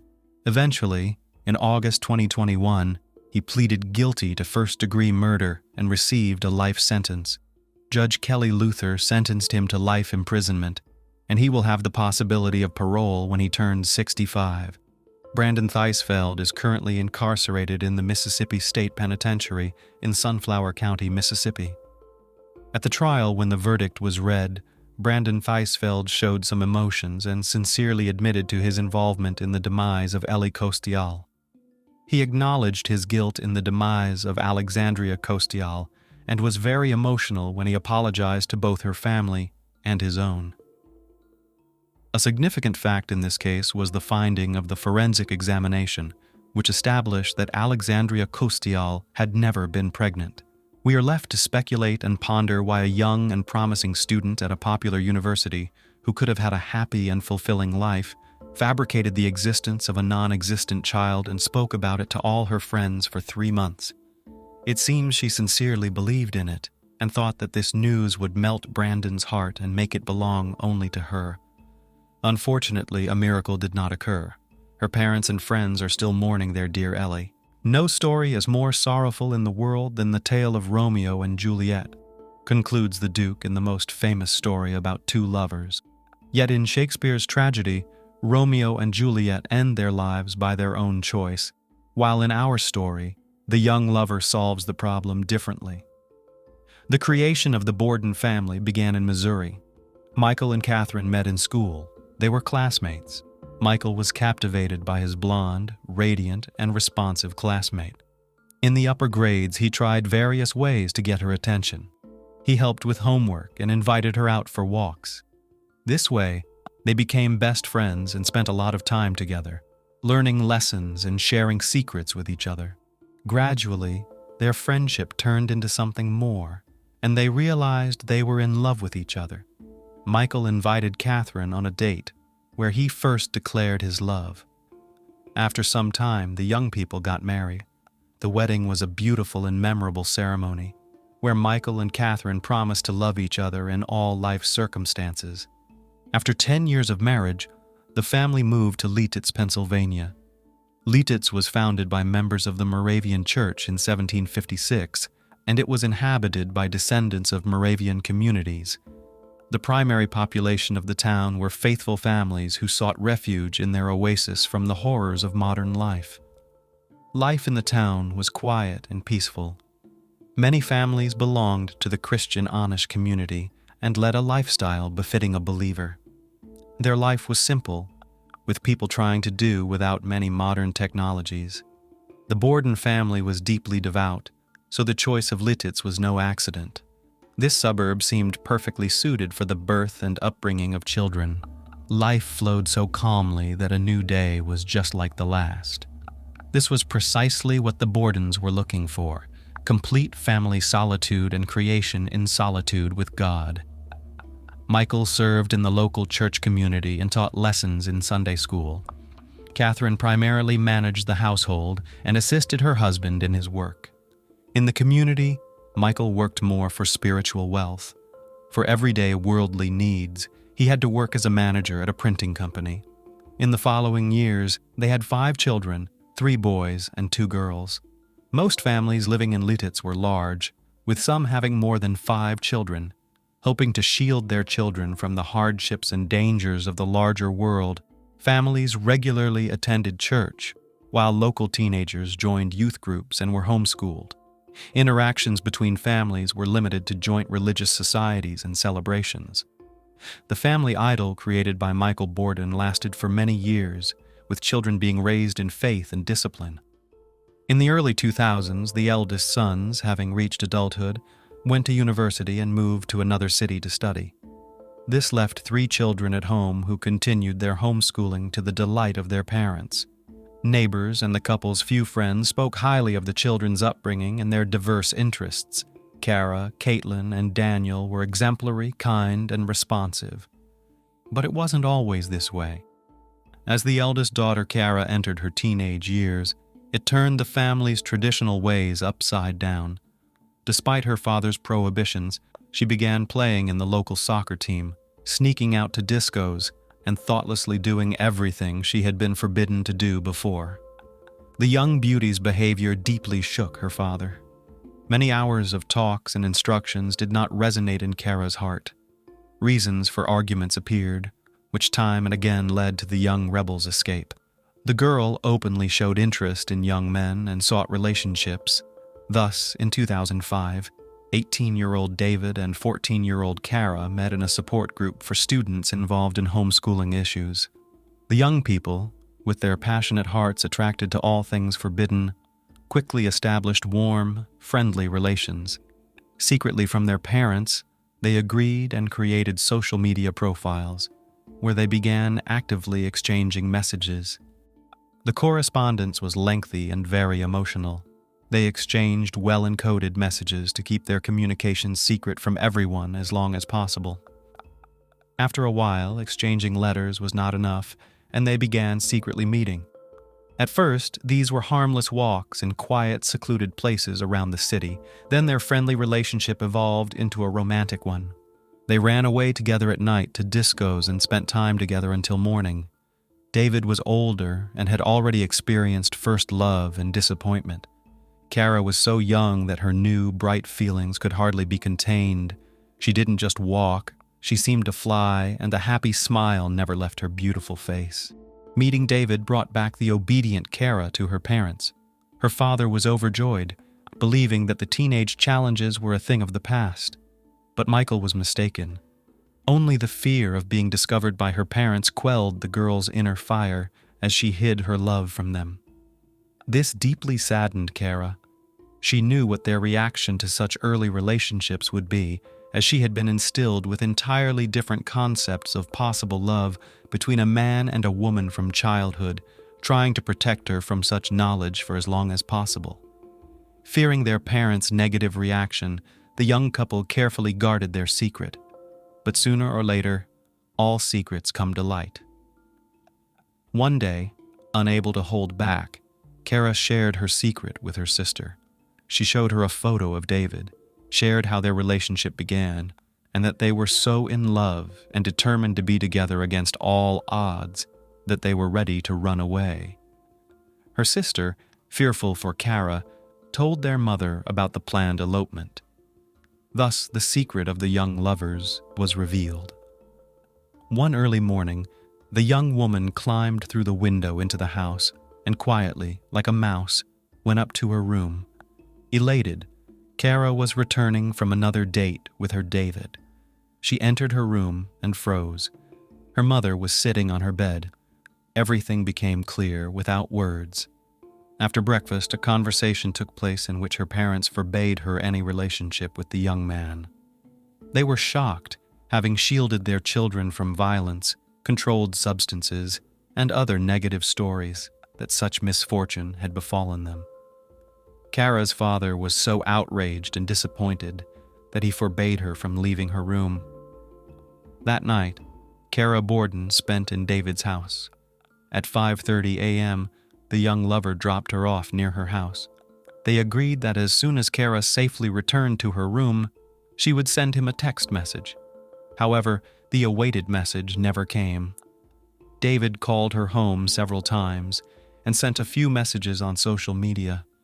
An hour later, Kara informed him that she was caught and asked him to come over so her parents could talk to him. David arrived at the appointed time. The conversation began with the father expressing deep indignation and forbidding the young man from seeing his daughter. Kara's parents' morals and stance were very conservative. They were categorically against relationships at their daughter's young age. Words of love did not touch the father's heart. He warned the young man that if he saw him with Kara again, he would be compelled to report him to the police for involvement with a minor. The lengthy, emotional conversation ended on a high note. Kara was locked in her room again, and David left with nothing. The young man got into his old car and drove away, crying for the first time over a girl, or maybe out of hurt that he was not taken seriously. The separation was very difficult. The lovers struggled greatly through the long days apart. They couldn't withstand the test of separation, so they devised a plan, deceive everyone by accepting Kara's father's conditions, pretend to break up, but continue their secret love, and they convincingly played the part of former lovers. In public places or at church, they didn't even greet each other. Kara's parents were appeased, convinced they had protected their daughter from a youthful mistake. David missed her terribly. In the evenings, he read Shakespeare, imagining openly serenading his beloved like Romeo. But in the Capulet and Montague tragedy, the lovers could not reconcile their families and receive their blessing. David Ludwig took decisive action. He called Kara's home asking for a meeting with her father. The young man was very serious and asked his beloved to talk about their upcoming marriage. On November 13, 2005, David Ludwig arrived at the Borden residence for a talk with Michael, the father of his beloved Kara. He announced his love for Kara, their ongoing relationship, and their plans to marry. Michael's response was dismissive. "That will never happen." Anticipating such a response and coming prepared, David, fueled by rage, drew a handgun and shot Michael in the back as he was walking towards the front door. Then, David sought out Kara's mother, Catherine, and shot her while she was sitting on a chair. David then searched for Kara in the house, calling out for her, but he couldn't find her. Afterwards, he got into his car and started to drive away when he saw Kara running down the road towards him. She got into the car and told David she wanted to go as far away as possible, get married, and start a new life. The young couple fled the city in the boy's red car. But why would a 14-year-old girl run away with a young man who had just shown such brutality? Wasn't she shocked and scared? Both were considered good kids. How did they turn into criminals? Kara Borden was reported missing for 24 hours after her parents, Michael and Catherine Borden, were found deceased. After reviewing surveillance footage, the police followed the trail of the teenagers. The footage also proved that Kara had not resisted but willingly accompanied David. Charges of abducting Kara were dropped against David Ludwig. Alerts were issued across the east as Pennsylvania and Indiana police investigated sightings of the couple heading west in a red Volkswagen Jetta. Authorities received a tip on Monday morning about a vehicle matching that description parked near a truck stop outside of Fort Wayne. Police headed to the area, but the car was gone. State police were alerted, and patrols spotted the car around noon on I-70 in Belleville. David Ludwig merged onto the interstate, leaving them on a 5-mile chase at speeds of 90 to 95 miles per hour on a 2-lane highway. State Trooper David Cox, who was involved in the pursuit, described Ludwig as extremely reckless and dangerous at that moment, causing multiple accidents like in an action movie. The saga of the runaway lovers became a top national news story. Television broadcasts showed the capture of the teenage fugitives after the boy had ended the lives of his girlfriend's parents and took her with him. It turned out the lovers planned to escape far away, get married, and start a new life.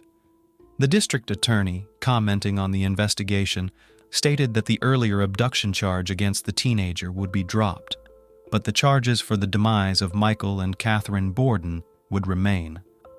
Ludwig and Kara Beth fled together after the incident and were on the run from the authorities for about 28 hours before being apprehended in Indiana.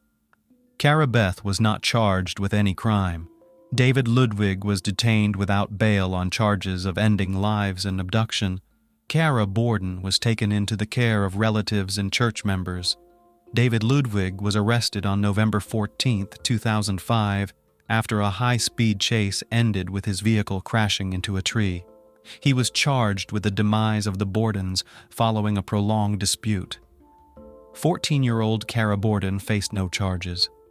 On November 16th, David Ludwig was extradited back to Pennsylvania after waiving extradition. The failed Romeo confessed to 2 counts of intentional harm. "It was a deliberate act. I intended to shoot them if they got in our way, and I did." During the search of the young man's vehicle upon his arrest, no weapons were found. But when police visited Ludwig's home, they discovered 54 firearms. This arsenal belonged to Ludwig's father, a hunter who taught his son how to handle weapons. An 18-minute video from a laptop in his home showed Ludwig discussing plans for an armed invasion of another family's home, showing him bringing weapons into the house, though court documents state they abandoned this plan due to too many cars present. The police declared Kara Borden a victim in the case, yet Ludwig filed court documents claiming surveillance footage from various stores along their route would prove she was not abducted. Ludwig did not resist efforts to return him to Pennsylvania.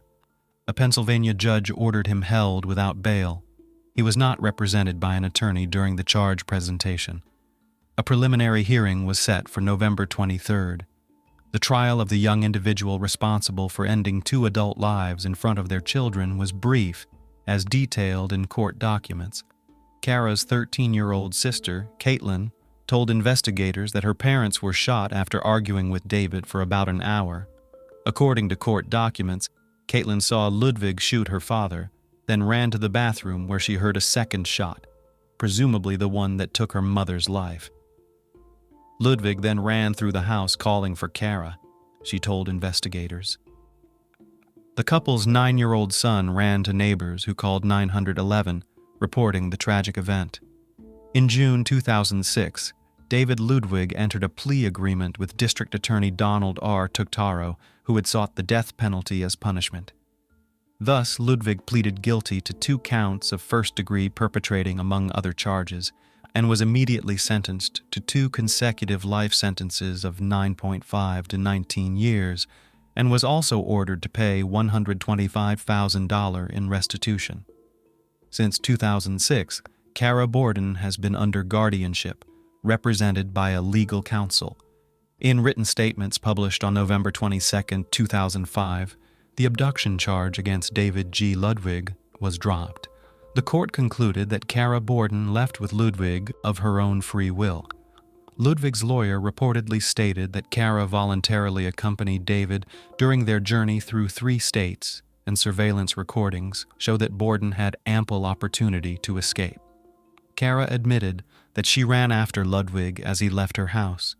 Kara Borden simply wished to marry her beloved, David Ludwig.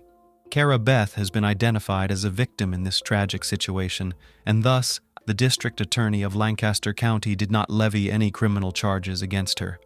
Her actions, alongside Ludwig's during the investigation and the digital trail of emails, blogs, and texts they left behind, contributed to this decision.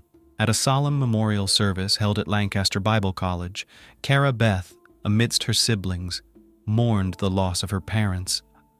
The Borden family's neighborhood showed its respect and remembrance by adorning mailboxes with white ribbons.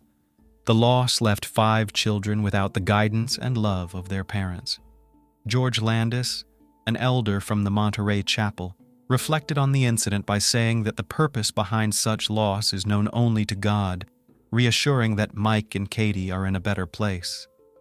Vera Zimmerman, 50, familiar with the Borden family and Ludwig's mother for 7 years, remarked on the upbringing of the children, pointing out that a lapse in judgment led to the unfortunate events. Friends and neighbors recalled Kara Borden as a joyful and sociable young girl, known for her babysitting in the neighborhood and her passion for soccer. Kevin Eschleman, executive pastor at Ephrata Community Church, noted her regular participation in youth group activities. However, underlying tensions between Kara and her parents were noted by Zimmerman, highlighting concerns over Kara's interest in boys. Samuel P. Lohr, a friend of Ludwig, disclosed to authorities their secret intimate relationship, marked by flirtatious electronic communications and inappropriate image exchanges, according to legal documents. Zimmerman mentioned a significant decision by Kara's parents to disconnect her internet service in response to her relationship with David, indicating their disapproval. The peaceful town was left in shock by the grim events that unfolded, resonating beyond the local community to wider circles, especially those involved in homeschooling. Friends of the family struggled to comprehend how such sheltered children could commit acts of grave severity. Officially, they weren't considered a couple due to parental disapproval of their relationship, shared Stephanie Mammon, a 16-year-old neighbor of the Borden family. This incident underscores the dilemma where David Ludwig, faced with opposition, chose violence as a solution to his problems. David G. Ludwig's appeal for release was ultimately denied by the state appellate court, as announced by the Lancaster County District Attorney's Office. Following his sentencing on June 20th, Ludwig underwent various assessments at Camp Hill before being moved to a state prison in Indiana County to start serving his life sentence for the taking the life of his girlfriend's parents. David Ludwig, at 19, was transferred on August 3rd to the State Correctional Institution at Pine Grove, announced by Susan Norton, spokesperson for the State Department of Corrections. The state chose the Indiana State Prison for Ludwig because of its youthful offender program. Designed for inmates aged 15 to 20, the program aims to teach self-responsibility, discipline, respect for others, and self-worth. According to the Department of Corrections, Pine Grove, opened in 2000, houses some of the state's most challenging young offenders in a therapeutic community setting. Inmates at Pine Grove start their day at 6:10 a.m. with a roll call, followed by a 6:30 a.m. workout session including squats, push-ups, and jogging in place. They returned to their cells at 7:15 a.m. to get ready for breakfast at 7:30 a.m., with lunch at 11:30 and dinner at 4:20 p.m. The bulk of the day is filled with 4 hours of educational classes, ranging from culinary arts, business, computer drafting, heating and cooling system installation, to building maintenance, and 4 hours of personal life management skills training. Inmates also participate in a 90-day military-style leadership development program fostering honor, discipline, honesty, and respect. Transitioning from the county jail, where Ludwig earned his high school diploma, to the state correctional facility was a challenge for the young man, stated Merrill M. Spann, one of Ludwig's attorneys. He will also be amongst young people from the general population and will be able to have visitors. The change was difficult because the county jail was smaller, and he had gotten used to the environment, Spann said. The cost of housing an inmate at Pine Grove, which employs about 430 people, is approximately $120 a day. Mr. Ludwig will be assigned jobs such as janitorial work or food service, and he will engage in daily recreational and educational activities, Norton stated. Inmates can earn between 18 to 42 cents an hour working as carpenters, plumbers, cooks, and laborers. The money earned can be used to purchase clothing, footwear, food, and personal items at the prison commissary. Most of the 250 inmates at Pine Grove stay until they turn 22, after which they are transferred to adult prisons to serve the remainder of their sentences. David Ludwig, now 37, is serving 2 consecutive life sentences for shooting Michael and Catherine Borden in their home in November 2005 after they told him he could no longer see their 14-year-old daughter, Kara Borden. In his latest petition, Ludwig referred to alleged issues, including being treated as a juvenile offender serving a life sentence. He cited the 2012 U.S. Supreme Court ruling, which found life imprisonment for juvenile offenders to be unconstitutional. The Pennsylvania Supreme Court recently denied the request, agreeing with Lancaster County Judge David Ashworth, who previously deemed the challenge untimely and unfounded, according to the county prosecutor's office. Ashworth stated that Ludwig does not deserve the same consideration as minors because he was 18 and a half at the time of the tragedies. David Ludwig is currently incarcerated in Luzerne County. Kara Beth Borden, the 14-year-old girlfriend of 18-year-old David Ludwig, who is accused of ending the lives of the Borden parents and fleeing with her to Indiana, has reunited with her family in Pennsylvania. However, as CBS News correspondent Sharon Alfonsi reports, it remains unclear what role Kara Borden may have played in the incident. According to Alfonsi, the police now view Borden as a victim. She has not been arrested, which leaves open the possibility that she played a significant role in the unfolding events. Given her age of 14, there's also speculation about potential charges against Ludwig for involvement with a minor. Warwick Police Chief Richard F. Garipoli Jr. told CBS News, "Kara is upset, she's crying, she's 14 years old, and it seems we forget that. She's devastated. This has completely changed the fabric of our community," a Borden neighbor involved in the memorial service told CBS News. "They were wonderful people and we'll miss them terribly. It's complete madness, absolute madness," said the Lancaster County, Pennsylvania coroner G. Gary Kirchner. "This isn't a Romeo and Juliet deal. It's much worse." Thus, a decision made in a moment of fury and desperation took 3 lives. Why do we say 3 when there are 2 victims? Having received 2 life sentences, 18-year-old David Ludwig will live out his days in prison, never again to make a choice independently and never to be free again. But is that truly living? The community long remembered this terrible story and couldn't understand how such positive children could so casually commit such evil. Unfortunately, homeschooling didn't prevent this horrific tragedy. Growing up and being educated in a Christian environment didn't stop the cruel act. Perhaps the parents, trusting in God and faith, missed something crucial in raising their children or failed to convey the important lessons of Christian faith effectively. Maybe they weren't fulfilling their parental duties adequately, not having heartfelt conversations with their children, or trusting each other enough to prevent their daughter's secret escapes and stop the quest for new experiences.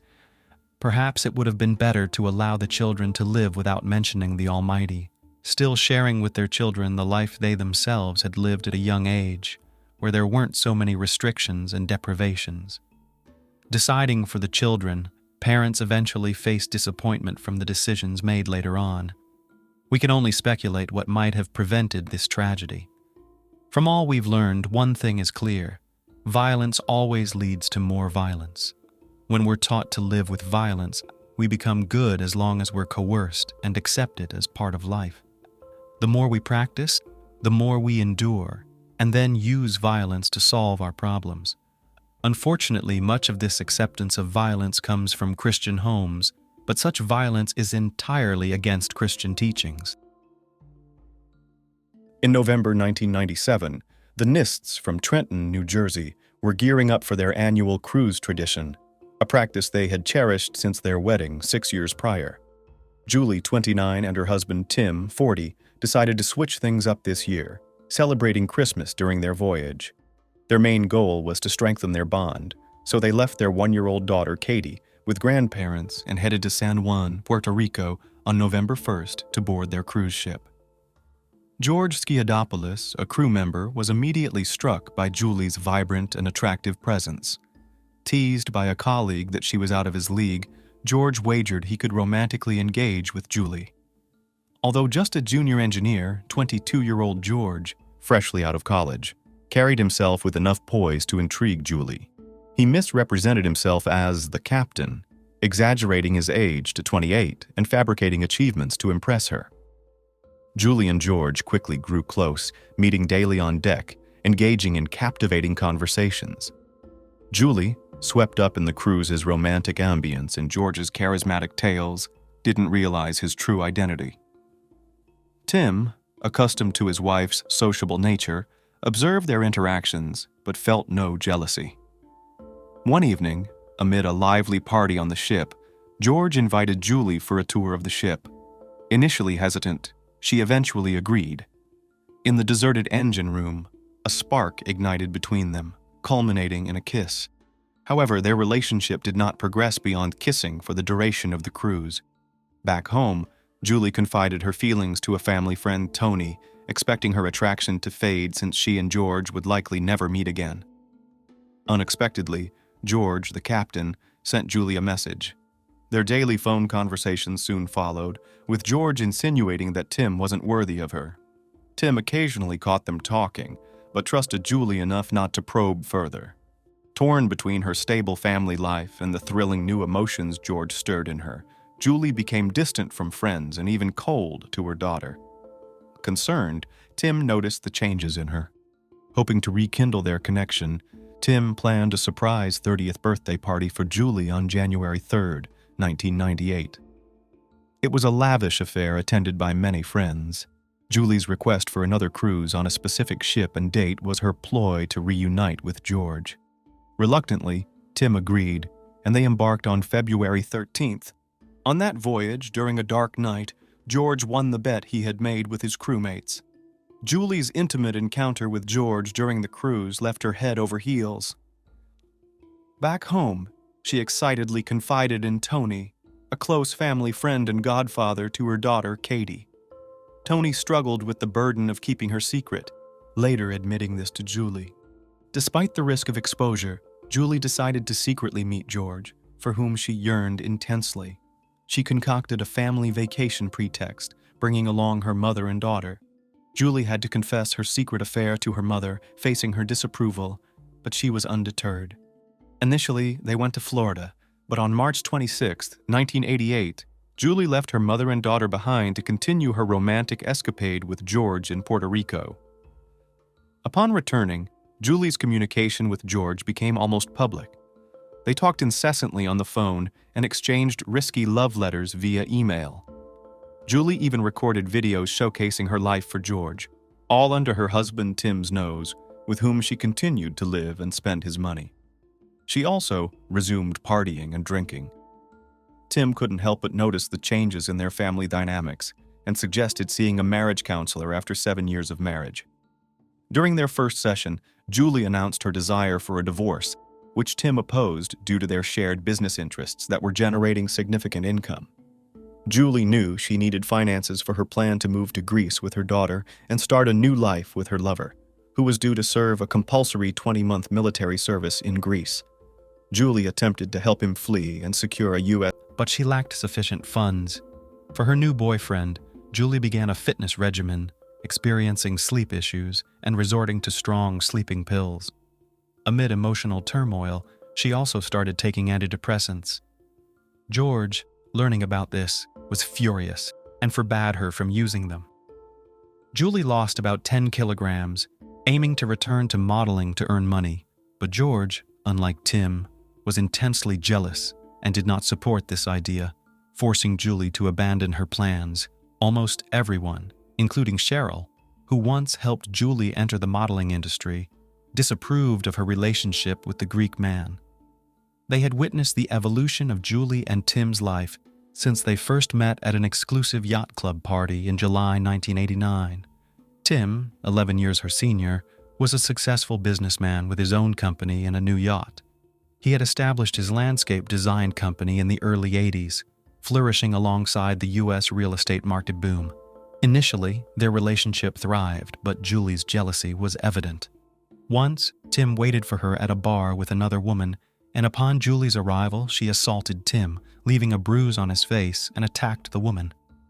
It turned out she was the secretary of a man Tim had worked with for years, merely assisting in business matters.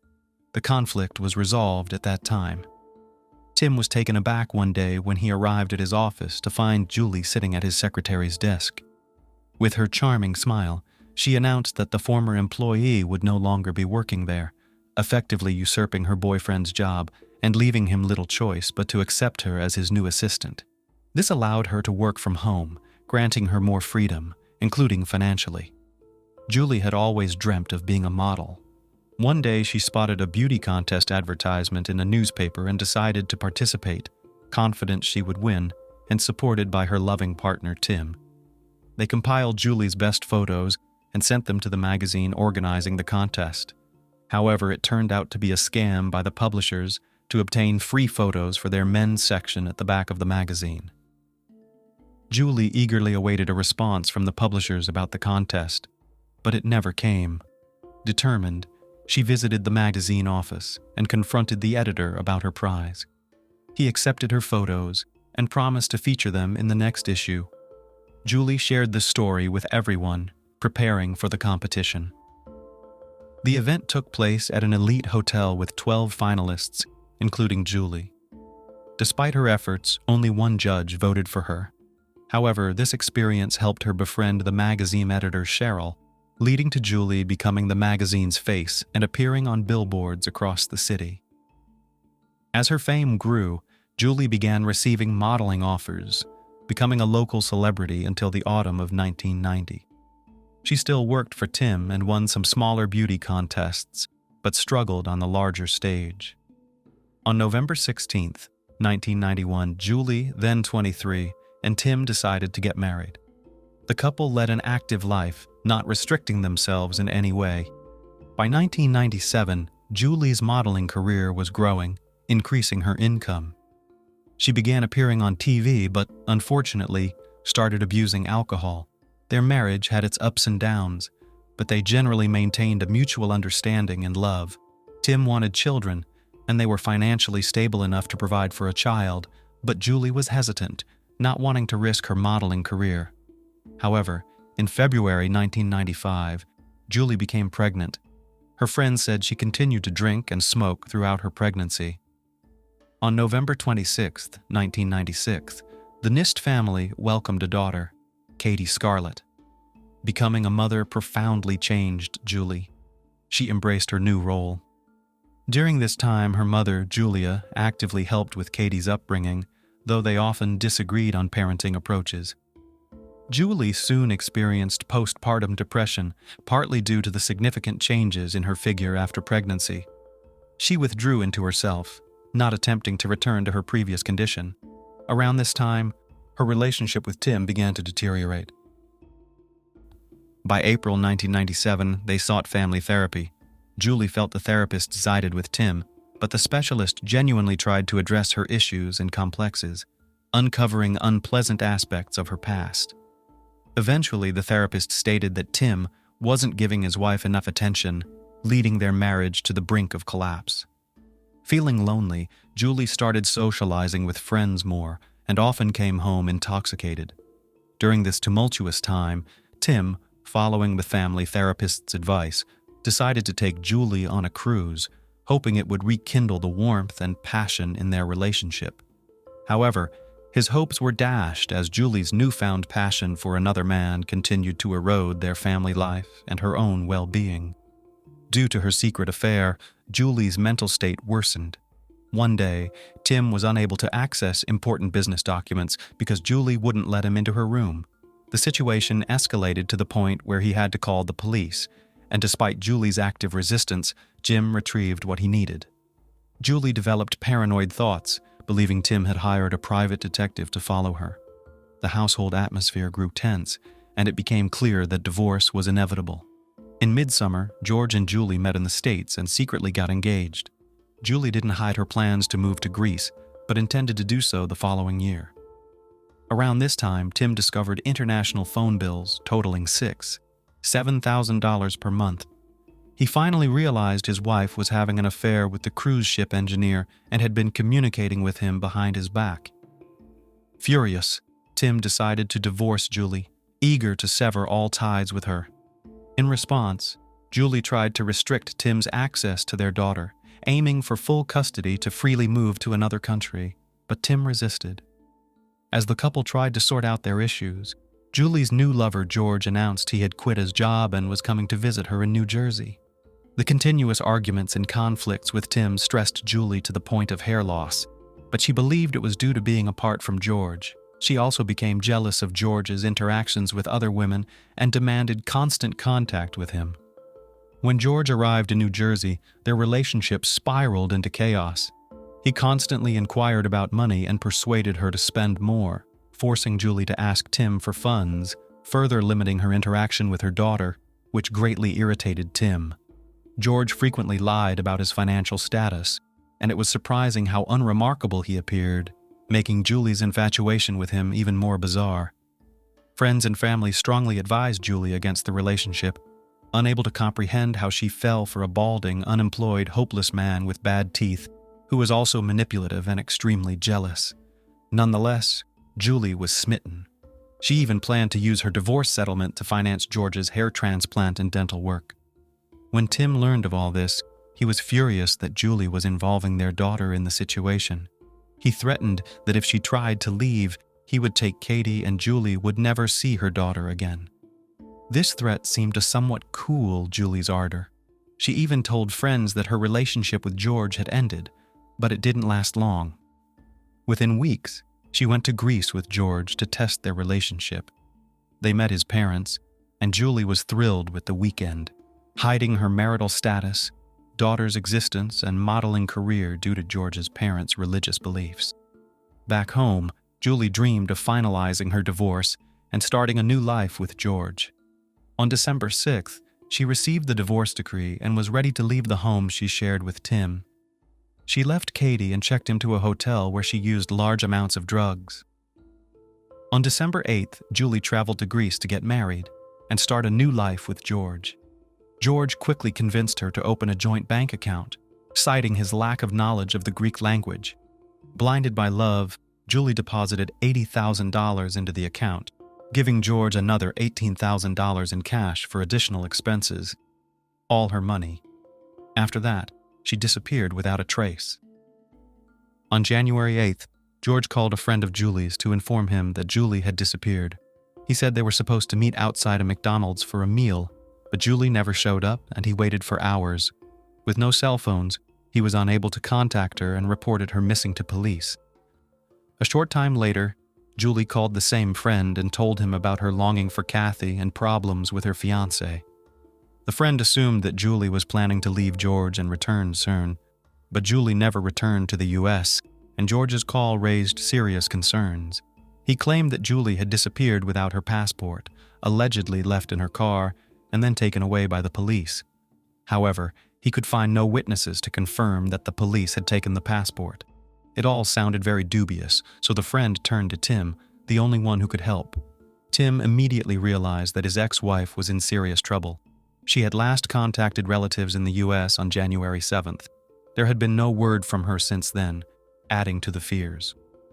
The police began combing the neighborhood, interviewing possible witnesses, but Julie had no acquaintances in the new place, so they questioned her relatives in New Jersey and looked into her background. Julie Scully, daughter of Julia and John Scully, was born on January 3, 1968. She developed a very close relationship with her father, willing to do anything for his approval. Father and daughter spent much time together, often going fishing. However, on November 10, 1969, Julie's younger brother, John Patrick Scully, was born, drawing all the parental affection, leaving Julie feeling neglected. Julie's mother hailed from a Native American reservation in New Mexico, one of the largest tribes in the United States. Life there was challenging with no electricity or running water, high unemployment, and rampant alcoholism and drug abuse. This led Julie's parents to send her to a boarding school at age 12, hoping to provide her with a better life through English education. Upon reaching adulthood, Julia moved to the city, attempting to adapt to mainstream American life. While working at a psychiatric facility, she became entangled in the world of drugs. During this time, she met a police officer named John in 1964. Their romance blossomed quickly, and they married on July 2, 1965, just 2 days before their anniversary. John later became a patrol officer in one of North Philadelphia's most dangerous neighborhoods. Julia fell pregnant and gave birth to a daughter. John lovingly cared for his daughter, often leaving Julia feeling isolated from the family life. She kept her drug addiction a secret, though her erratic and unpredictable behavior occasionally surfaced. Her situation worsened as she delved into more dangerous drugs. Meanwhile, feeling constantly tired and unable to quit without experiencing severe withdrawal symptoms, Julia soon fell pregnant again, and a younger son joined the family. Already depleted, Julia Scully found it challenging to care for him. In 1973, during a bout of depression, she overdosed on sleeping pills. John found her in time and called for medical help, saving her life. This incident brought her problem to light within the family, complicating matters further. Once a beautiful Native American woman, she now resembled a shadow of her former self. Another suicide attempt followed, but again, she was saved. The turmoil within her parents' relationship didn't go unnoticed by the elder daughter, who was 9 years old at the time. On Julie's birthday, her father abruptly left, leaving behind his wife and guests. He was having an affair and sought escape from Julia's addiction, which repulsed him. He stayed only for the sake of their children. His mistress arrived to pick him up, and both Julia and their daughter saw them as they followed John out. John's blatant disregard for the secrecy of his affair deeply hurt both his daughter and wife. Julie blamed herself for her family's troubles, unable to understand the situation's true nature. Julie, who had always been an excellent student, started facing academic troubles. She became popular among her peers and fell into a bad crowd. Her attendance and performance at school declined. Seeing this, her father decided to transfer her to a new school in Kensington. At 12, Julie's attractiveness garnered a lot of attention from boys. The Scully family lived in a troubled neighborhood, heightening her parents' concerns about her future and the risk of falling into substance abuse like her mother. One evening, when Julie's friends were supposed to sleep over, she disappeared from her room with them. When her mother discovered their absence, she panicked and called the police, who found the children in downtown Philadelphia. Julie's relationship with her mother worsened, leading to regular conflicts and scandals. Her rebellious spirit also manifested towards her father, despite their close bond. As a police officer, he always knew where and with whom his daughter spent her time. Seeing his wife's failure in raising their children, he took custody of them while sending Julia to rehab for drug addiction. The family environment became calmer during her absence. Despite Julie's efforts to please her father, Her rebellious spirit grew as she matured. She continued spending time with friends, leading to skipped classes and poor grades. Her father, infuriated upon learning this, was dismayed, especially since Julie was only 14. The close and warm relationship they once shared seemed to have vanished. Julie expressed her desire to drop out of school, possibly a cry for attention that she had started seeking on the streets. Her beauty made her the center of attention at every party. In 1982, Julie graduated from high school. Her parents hoped for her to pursue specialized education, so her father, a police officer, helped her get into an engineering college. He appealed to the college director for special admission conditions, emphasizing Julie's Native American heritage. His efforts paid off, and Julie was admitted to the college in the fall of 1983. She had already been leading sexual life in her 18. Julie's brother chose a different path. Despite similar upbringings, he enlisted in the Navy at 16. Around the same time, Julie decided to leave college to seek financial independence. She soon met Neil Ziegler, who was 6 years her senior. Their relationship quickly blossomed, and they secretly married in November 1985, just a few months before Julia's 18th birthday. Her father, initially unaware of her marriage, later supported it, believing it was better for her than staying with her dependent mother. However, the marriage ended in divorce in 1988. Julie returned to live with her mother, finding a new job but reluctant to contribute to living expenses. Her striking appearance drew attention everywhere, with many mistaking her for a model. Julie gradually began using her beauty to interact with affluent men. Despite outward confidence, she was fragile and desperately sought love, but only found fleeting relationships. It was during one such social gathering that she met her future husband, Tim Nist. After moving out, Julie's mother spent years in therapy and finally overcame her addictions. When Julie and Tim had a daughter, the grandmother eagerly assumed childcare responsibilities, remaining involved even when Julie ran off to Greece with a new lover. After Julie's disappearance became known, her mother described George as truly pitiful. He was unattractive and unpleasant to look at, and seemed to have no control over his behavior. The missing woman's mother recounted an incident where she fell victim to George's aggression during an argument with Julie. George shouted and insulted the woman, grabbing her by the throat and pinning her against a wall, not releasing her until he heard threats of police involvement. Julie attempted to end their relationship and called the police after the attack, leading to George's expulsion from the country. Despite this, she soon went to join him in Greece. She actively defended her lover, even taking the blame for the assault. Julie's mother suspected George's involvement in her daughter's disappearance. Following Julie's disappearance, George continued to play the role of an active helper in the search. Julie's close relatives tried to contact the American embassy in Athens, but faced a language barrier as the Greek police stations handling the investigation had no English-speaking staff. The FBI from the USA joined the investigation at this time. It was revealed that George had Julie's passport the entire time. Initially, he claimed to have found it, but changed his story to theft when he learned of the FBI's involvement. His behavior became increasingly suspicious. He attempted to withdraw money from their joint account, but was unable to do so. On January 23, 1999, the couple was supposed to get married. During this time, news about the missing American woman was broadcast on news channels and radio stations. George angrily called Julie's friend, who had approached the media about the case. He claimed his innocence and even made a public statement in the press, actively giving interviews in an attempt to justify himself. However, 16 days after Julie's disappearance, George was brought in for questioning as the main suspect.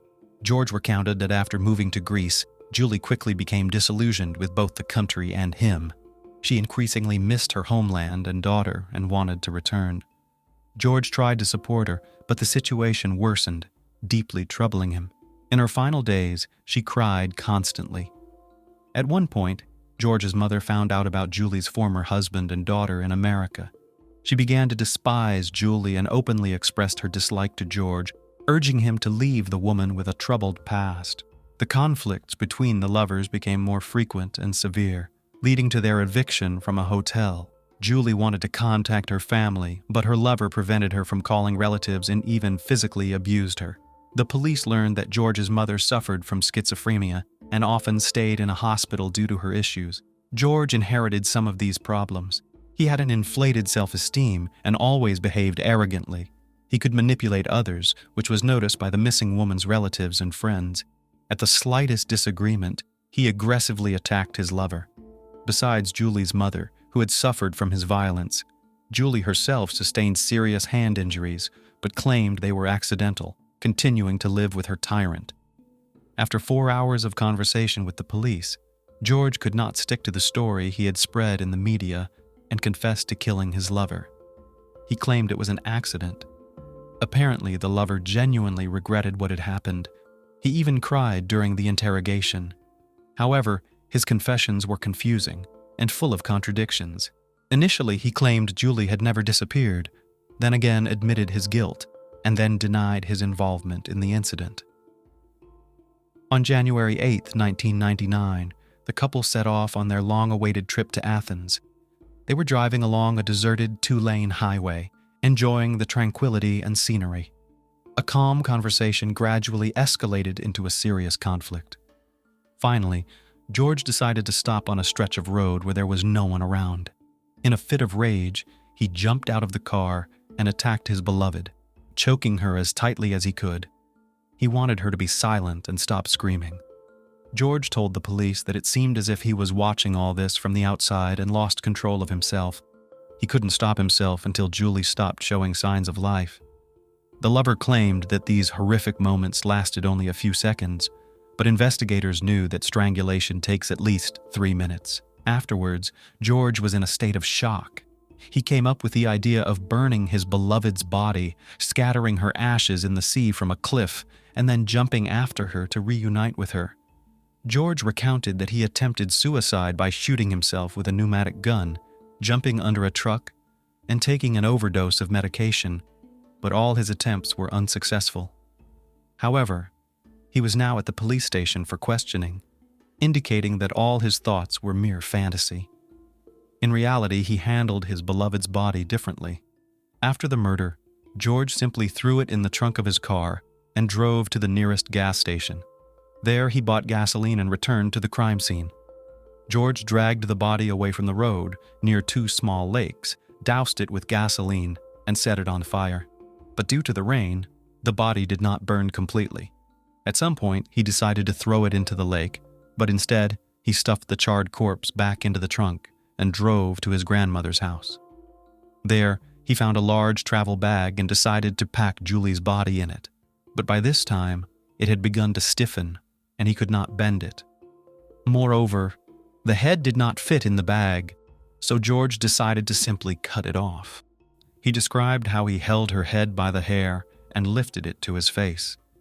He remembered seeing terror in her eyes, but she still remained beautiful, so he kissed her on the lips before packing the body in the bag. Then, he burned the bag and threw it into a swamp, leaving the head behind.